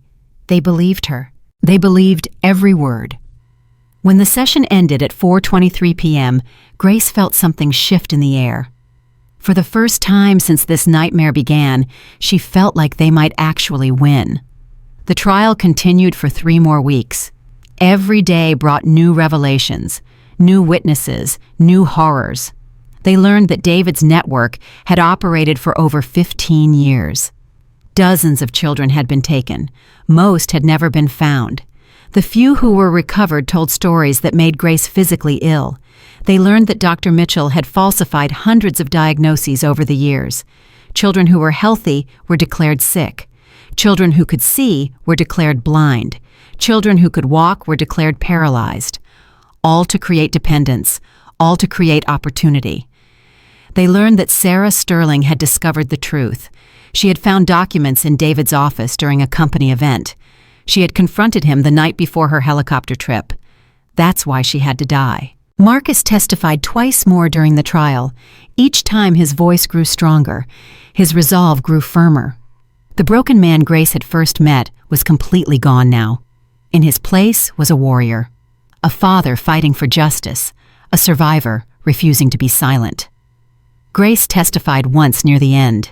She told the jury about her first day at the mansion, about seeing Ethan on the playmat empty and unresponsive, about the feeling in her gut that something was wrong. She told them about the bath, about the blinks, about the first time Ethan tracked her hand with his eyes. She told them about finding the expired medication, about overhearing Patricia and Charles, about the terror of realizing what was happening under everyone's noses. "Why didn't you leave?" the prosecutor asked. "You were just a maid. You could have walked away. Why did you stay?" Grace looked at Marcus, at the empty seat beside him where Ethan would have been, because that little boy needed someone to see him. Not just look at him, but really see him. Her voice cracked. "I lost my own son 6 months before I came to that house.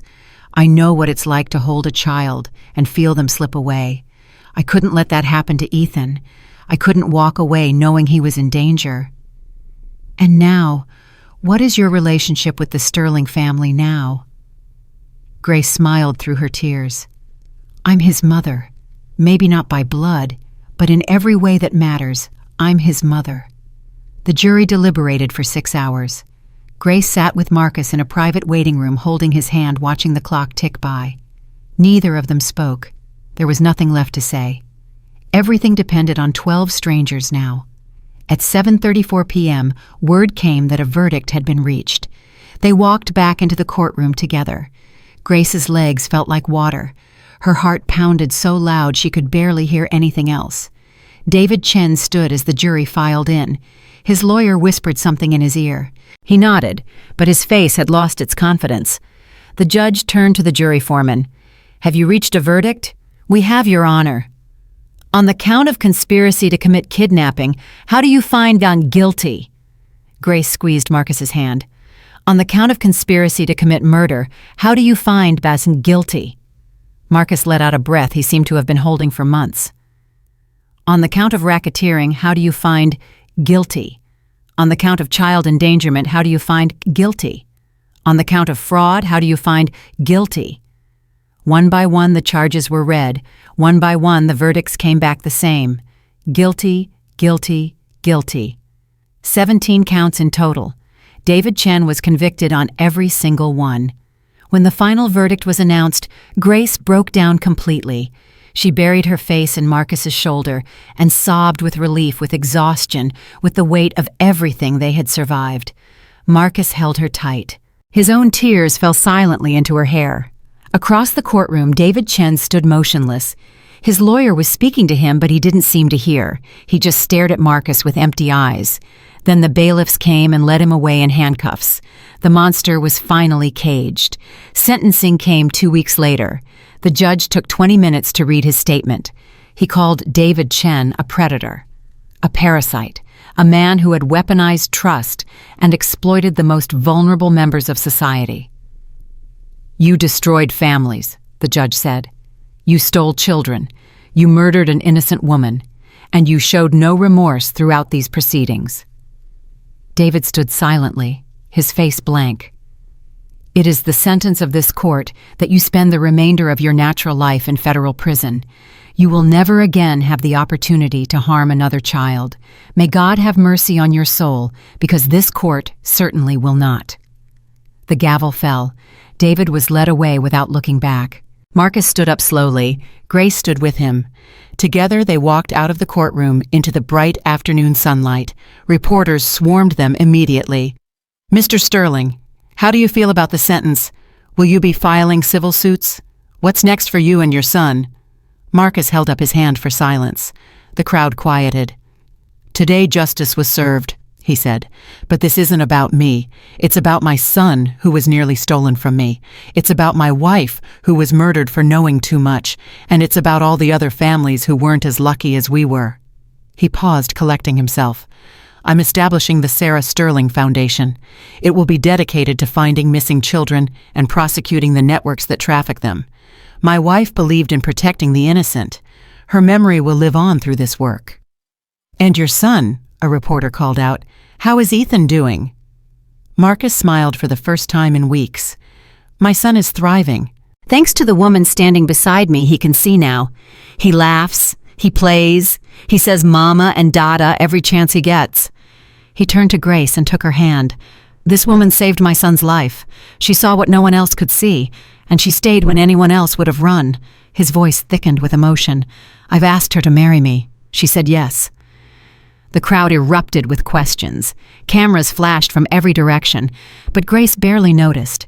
She was looking at Marcus, at the love in his eyes, at the promise of a future she never thought she'd have. "Let's go home," she said. "Home," Marcus repeated. "I like the sound of that." They walked to their car together, hand in hand, leaving the courthouse and its horrors behind. At the mansion, Dr. Sanchez met them at the door with Ethan in her arms. "He's been asking for you all day," she said, smiling. "Both of you." Grace took Ethan immediately. He wrapped his arms around her neck and pressed his face against her shoulder. "Mama home," he said. Grace felt fresh tears spring to her eyes. "Yes, baby, Mama's home." Marcus wrapped his arms around both of them. "We're all home." Dr. Sanchez watched them with warm eyes. "I have good news. Based on my latest assessment, Ethan's visual development is now almost completely on track. Another few months of therapy, and he should have near-normal vision." "Near normal?" Marcus asked. "He may need glasses eventually, but otherwise he'll be able to see everything, the sky, the ocean, your faces." She smiled. "He's a miracle, Mr. Sterling, a genuine miracle." Marcus looked at his son, at the bright eyes that tracked everything now, at the smile that came so easily, at the tiny hands that reached for the world with wonder. "He's not the only miracle in this house," he said, looking at Grace. That night, after Ethan was asleep, Marcus and Grace sat together on the nursery floor. The room was quiet, peaceful, a far cry from the darkness that had filled it just months ago.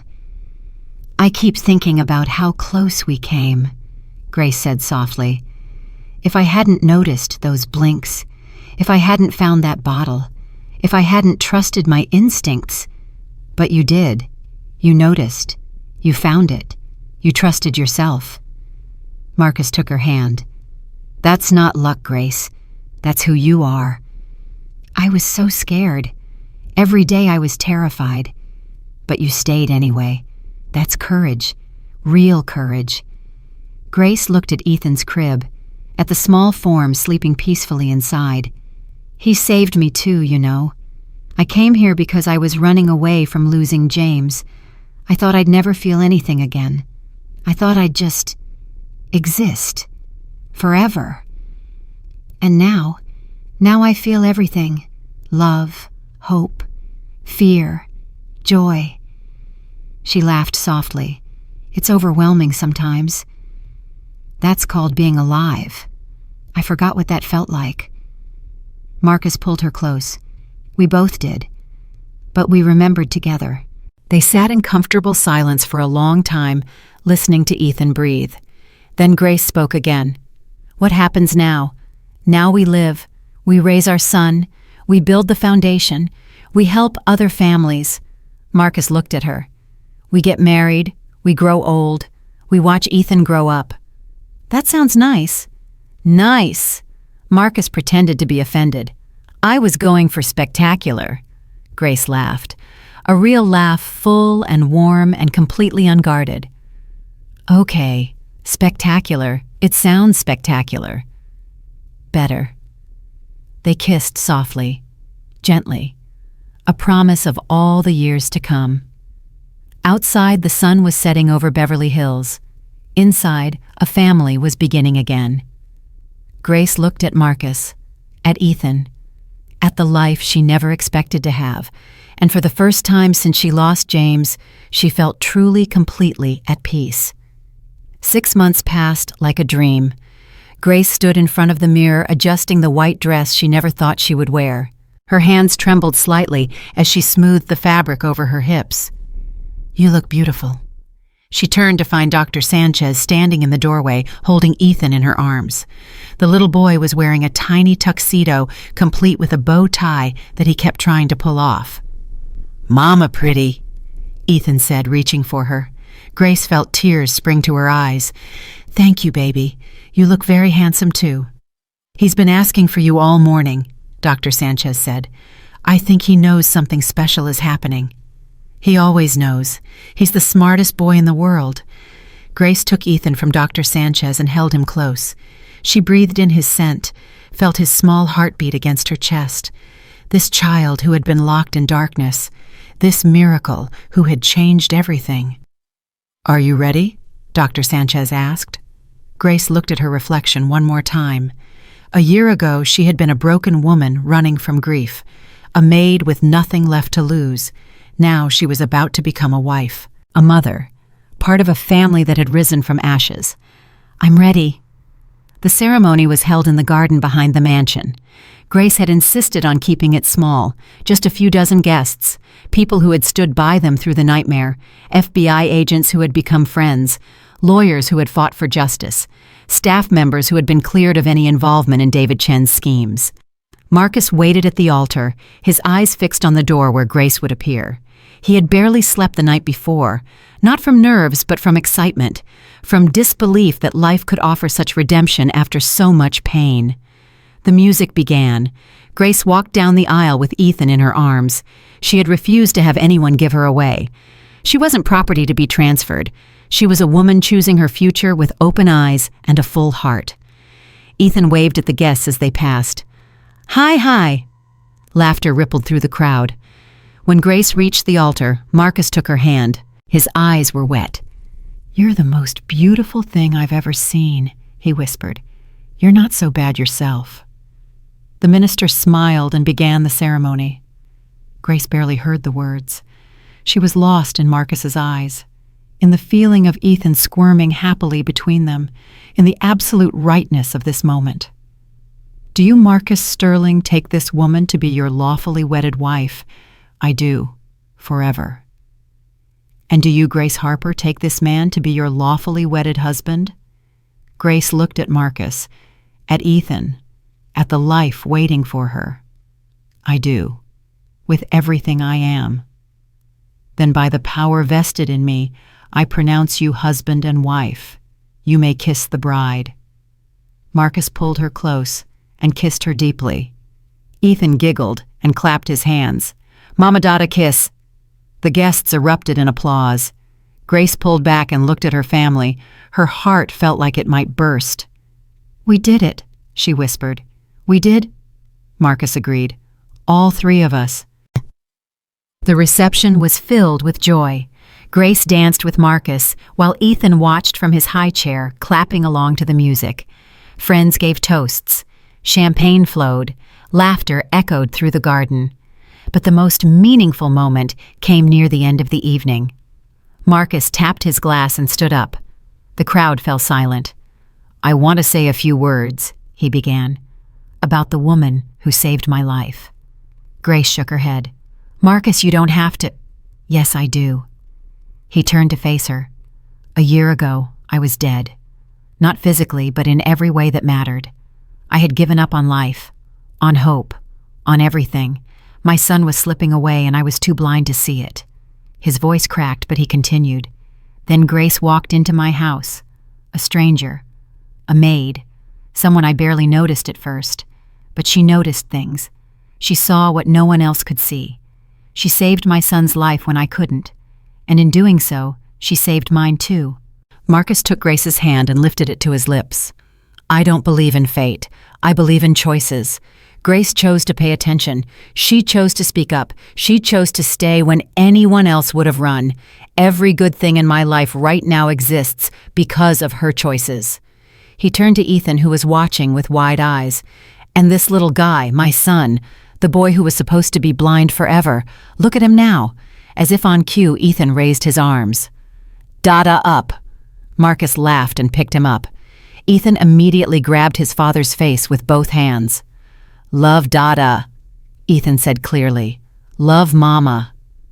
The guests burst into fresh applause. Some were crying openly. Grace stood and wrapped her arms around both of them. "I love you too," she whispered. "Both of you, forever." 3 months after the wedding, the Sarah Sterling Foundation launched officially. Grace stood beside Marcus at the press conference, watching him address a room full of reporters. Behind them, a large screen displayed photographs of Sarah, of Ethan, of the other children who had been victims of David Chen's network. "This foundation is dedicated to one purpose," Marcus said, "finding missing children and bringing them home. We've partnered with law enforcement agencies across the country. We've established a hotline for tips. We've created resources for families who are searching for their lost children." A reporter raised her hand. "Mr. Sterling, how many children has your foundation helped so far?" "In the first 3 months of operation, we've assisted in the recovery of 14 children." Marcus's voice swelled with pride. 14 families reunited. 14 miracles. "And what about the children from David Chen's network who were never found?" Marcus's expression darkened. "We're still searching. Some of those cases are decades old, but we will never stop looking. Every child deserves to come home." After the press conference, Grace found Marcus sitting alone in his office. He was staring at Sarah's photograph on his desk. "Hey," she said softly, "you okay?" Just thinking about her, about what she would say if she could see all this. "I think she would be proud." "You think so?" "I know so." Grace sat beside him. "She discovered the truth, Marcus. She died trying to protect Ethan. Everything we've done, everything the foundation does, it's because of her." Marcus touched the photograph gently. "I still miss her sometimes." "Of course you do. She was your wife, the mother of your son. That kind of love doesn't just disappear." "Does it bother you that I still think about her?" Grace took his hand. "It would bother me if you didn't. She's part of your story, part of Ethan's story. That doesn't threaten what we have. It makes it richer." Marcus looked at her with wonder in his eyes. "How are you so wise?" "I'm not wise. I just know what matters." She squeezed his hand.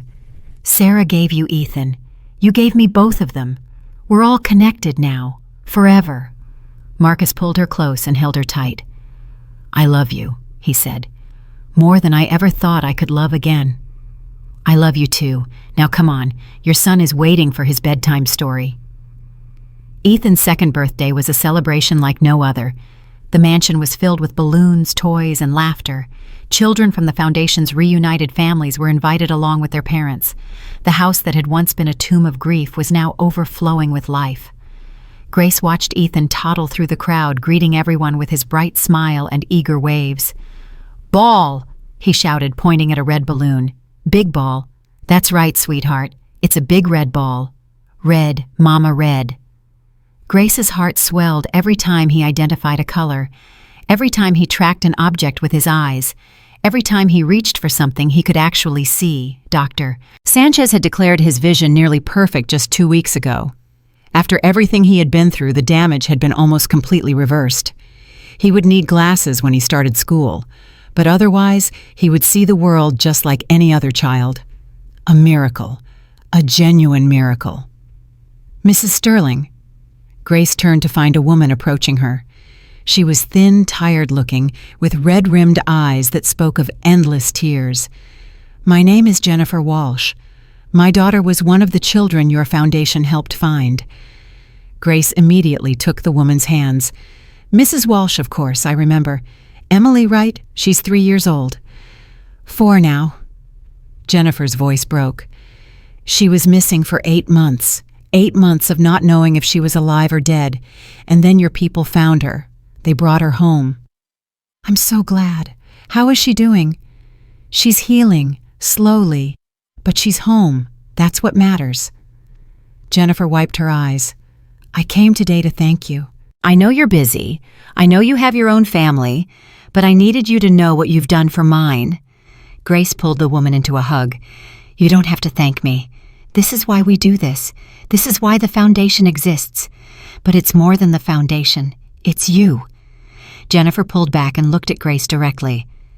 I read about your story, about how you saved your son, about how you noticed things when no one else did. He's not my biological son. He's your son in every way that matters, just like Emily is mine." Jennifer smiled through her tears. "Some of us become mothers through birth. Some of us become mothers through love. Both are equally real." Grace couldn't speak. Her throat was too tight with emotion. "Thank you," Jennifer said again. "Thank you for giving me back my daughter. Thank you for giving all of us hope." She walked away to find her family.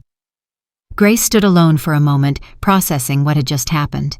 Then she felt a small hand tugging at her dress. "Mama's sad." She looked down at Ethan, his face scrunched with concern. "No, baby. Mama's not sad. Mama's very, very happy." "Good." Ethan reached up. "Carrie." Grace scooped him up and held him close. "I love you," she whispered. "Love Mama too. Mama best. And you're my best boy, my favorite person in the whole world. What about Dada?" Grace laughed. "Okay, you and Dada are tied for first place. Yay tie." She carried him through the party greeting guests, accepting congratulations, basking in the warmth of a community built from tragedy. This was what healing looked like. Not the absence of pain, but the presence of love despite it. The first anniversary of David Chen's conviction brought unexpected news. Grace was putting Ethan down for his afternoon nap when Marcus burst into the nursery with his phone in his hand. "He's dead." Grace froze. "Who's dead?" "David Chen, found in his cell this morning. Apparent suicide." She didn't know what to feel. Relief. Satisfaction. Nothing. Are they sure it was suicide? "The FBI is investigating, but it looks genuine. He left a note." "What did it say?" Marcus hesitated. He apologized. To me, to Sarah, to all the families he hurt. His voice was hollow. He said he couldn't live with what he'd done, that the guilt was too much. Grace sat down slowly. "Do you believe him?" "I don't know. I don't know if sociopaths feel guilt, but he's gone now. He can never hurt anyone again." "How do you feel?" Marcus was quiet for a long moment. "Empty. I thought I would feel triumphant, vindicated, but I just feel empty, like the story is finally over but there's no satisfying ending." Grace reached for his hand. "The satisfying ending isn't about him. It's about us. It's about Ethan. It's about all the children we've helped save." "I know. But sometimes I still wish I could have faced him one more time. Asked him why. Made him understand what he destroyed." "He wouldn't have given you answers. Men like him never do." "You're probably right." Marcus looked at Ethan sleeping peacefully in his crib. At least he'll never have to know the details of what almost happened to him. He'll know enough when he's older, when he can understand. Grace stood and wrapped her arms around Marcus. But he'll also know how it ended. He'll know that good won, that love won, that his family fought for him and never gave up. Because of you. Because of all of us. They stood together watching their son sleep, grateful for every breath, every heartbeat, every moment of the life they had built together. 2 years after Grace first walked into the Sterling mansion, the foundation celebrated its biggest success yet. A network of traffickers operating in 3 states had been dismantled. 22 children had been recovered. 15 arrests had been made, including 2 corrupt police officers who had helped cover up the crimes. The news coverage was overwhelming. Grace and Marcus were interviewed by every major network. Their faces appeared on magazine covers. Their story was called the most inspiring rescue mission in modern history. But Grace didn't care about the fame. She cared about the families. She personally visited each of the 22 children after their recovery. She sat with their parents, held their hands, listened to their stories. She shared her own experience not as a celebrity, but as a mother who understood their pain. "How do you do it?" one father asked her. "How do you keep going when there's so much darkness in the world?" Grace thought about the question for a long time. "I focus on the light," she finally said. "Every child we save is a light. Every family we reunite is a light. The darkness is real, but so is the light. And the more we fight, the brighter it gets.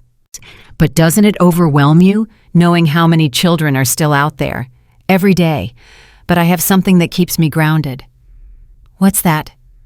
My son, my husband, my family. Grace smiled. Every night I go home, and I hold my little boy. I watch him play. I listen to him laugh. And I remember why I do this. Not because I can save everyone, but because I can save someone. And that someone matters. Every single one of them matters. The father wiped his eyes. Thank you for everything you've done. Thank you for trusting us. Thank you for never giving up hope. Ethan turned 3 in a ceremony that made national news. Not because of the guest list, which included senators and celebrities, not because of the lavish decorations or the expensive gifts, but because of what happened at the end of the party. Marcus stood up and called for everyone's attention. Before we finish tonight, there's something I need to do, something that's long overdue. And he walked to where Grace was sitting with Ethan in her lap. Grace, when you came into my life, I was drowning. I had lost everything that mattered. I had given up on hope, on happiness, on any kind of future. He knelt down in front of her. You saved my son. You saved me. You showed me that love can grow from the darkest places, that families can be built from broken pieces. Grace felt tears streaming down her face. I know I already asked you to marry me once, and you said yes, and that was the happiest day of my life. Marcus reached into his pocket and pulled out a small box. But I want to ask you again, not to be my wife because you already are, but to be Ethan's mother, officially, legally, permanently. He opened the box. Inside was a document, adoption papers. Will you adopt Ethan? Will you be his mother in every way the law recognizes? Will you complete our family once and for all? Grace couldn't speak. She looked at the papers, at Marcus, at Ethan, who was watching them both with confused curiosity. Mama cry? Ethan asked, touching her wet cheek. Happy tears, baby. Very, very happy tears. She looked at Marcus. Yes, 1,000 times yes. Marcus pulled her into his arms. The crowd erupted in applause. Ethan clapped along, not quite understanding what was happening, but knowing it was something good. I love you, Marcus whispered into her ear. Thank you for being our miracle. Thank you for letting me in.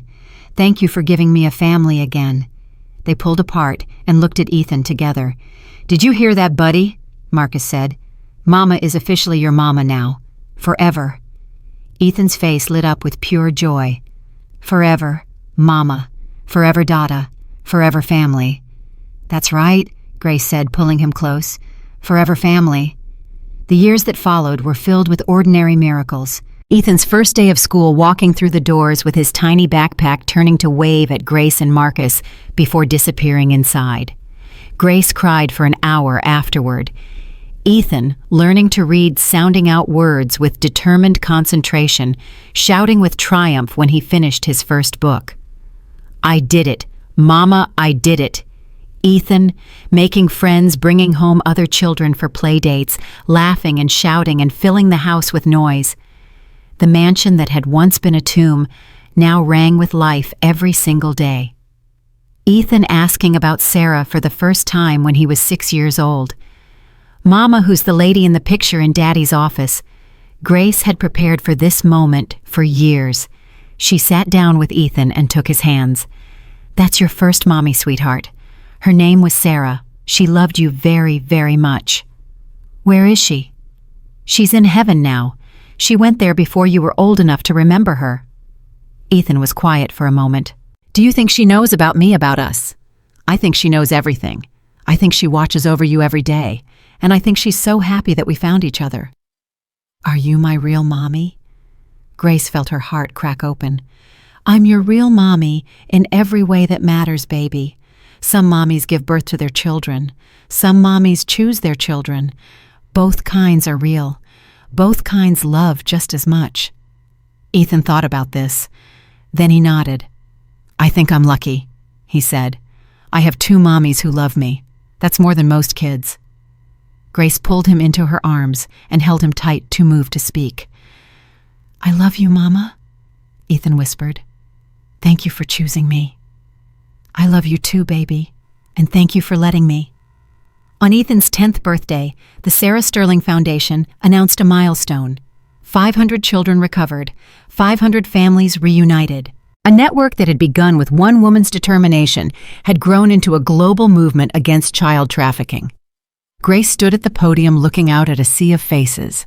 Survivors, parents, advocates, people who had dedicated their lives to fighting for children who couldn't fight for themselves. 10 years ago, she began, I was a broken woman. I had lost my son. I had lost my hope. I had lost any reason to keep going. The room was silent, hanging on her every word. Then I walked into a mansion in Beverly Hills and met a little boy who everyone had given up on. A boy they said was blind. A boy they said would never respond, never connect, never live a full life. She looked at Ethan sitting in the front row beside Marcus. But I saw something in him, a spark, a flicker of awareness that everyone else had missed, and I decided to pay attention. I decided to ask questions. I decided to fight for him even when no one believed me. Grace wiped her eyes. That little boy is 10 years old today. He can see perfectly. He goes to school. He has friends. He argues with his parents about bedtime and vegetables just like any other kid. Laughter rippled through the crowd. He's my son, not by blood but by choice, and every day he reminds me why we do this work, why we keep fighting, why we never give up. She took a deep breath.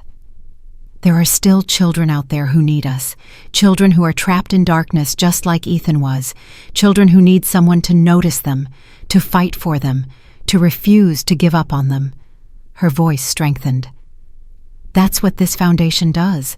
That's what we will continue to do, one child at a time, one family at a time, until every lost child is found, until every darkness is filled with light. The audience rose to their feet applauding.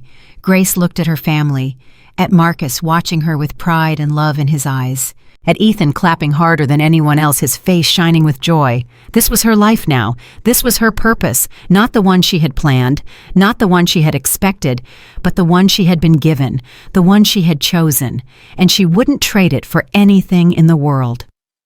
That night, after the celebration was over, Grace sat in Ethan's room while he fell asleep. "Mama," he said drowsily. "Yes, sweetheart." "Do you ever think about what would have happened if you hadn't come to our house?"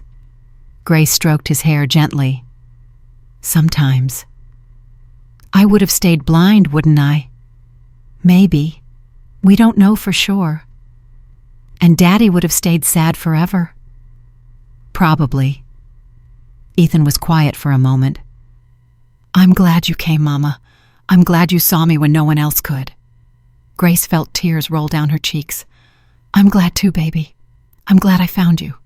I'm glad I found both of you." "Mama." "Yes. You're the best mom in the whole world." Grace leaned down and kissed his forehead. "And you're the best son, my miracle, my heart, my everything." "Love you, Mama." "Love you too, baby, forever and always." Ethan closed his eyes and drifted off to sleep. Grace sat with him for a long time, watching his chest rise and fall, listening to his peaceful breathing. 10 years ago, she had been lost, broken, empty. Now she was found, healed, full, not because of money or fame or recognition, but because of love, because of family, because of a little boy who needed someone to see him. She had come to this house as a maid. She was leaving this room as a mother. And somewhere she knew James was watching. Sarah was watching. All the angels they had lost were watching over them, smiling, knowing that their love had created something beautiful. Marcus appeared in the doorway. "Is he asleep?" Finally, he was so excited from the party. Marcus walked over and put his arm around her. "Thank you," he said. "For everything, for seeing him, for staying, for becoming who you are." Grace leaned into him. "Thank you for letting me in, for trusting me, for building this life together."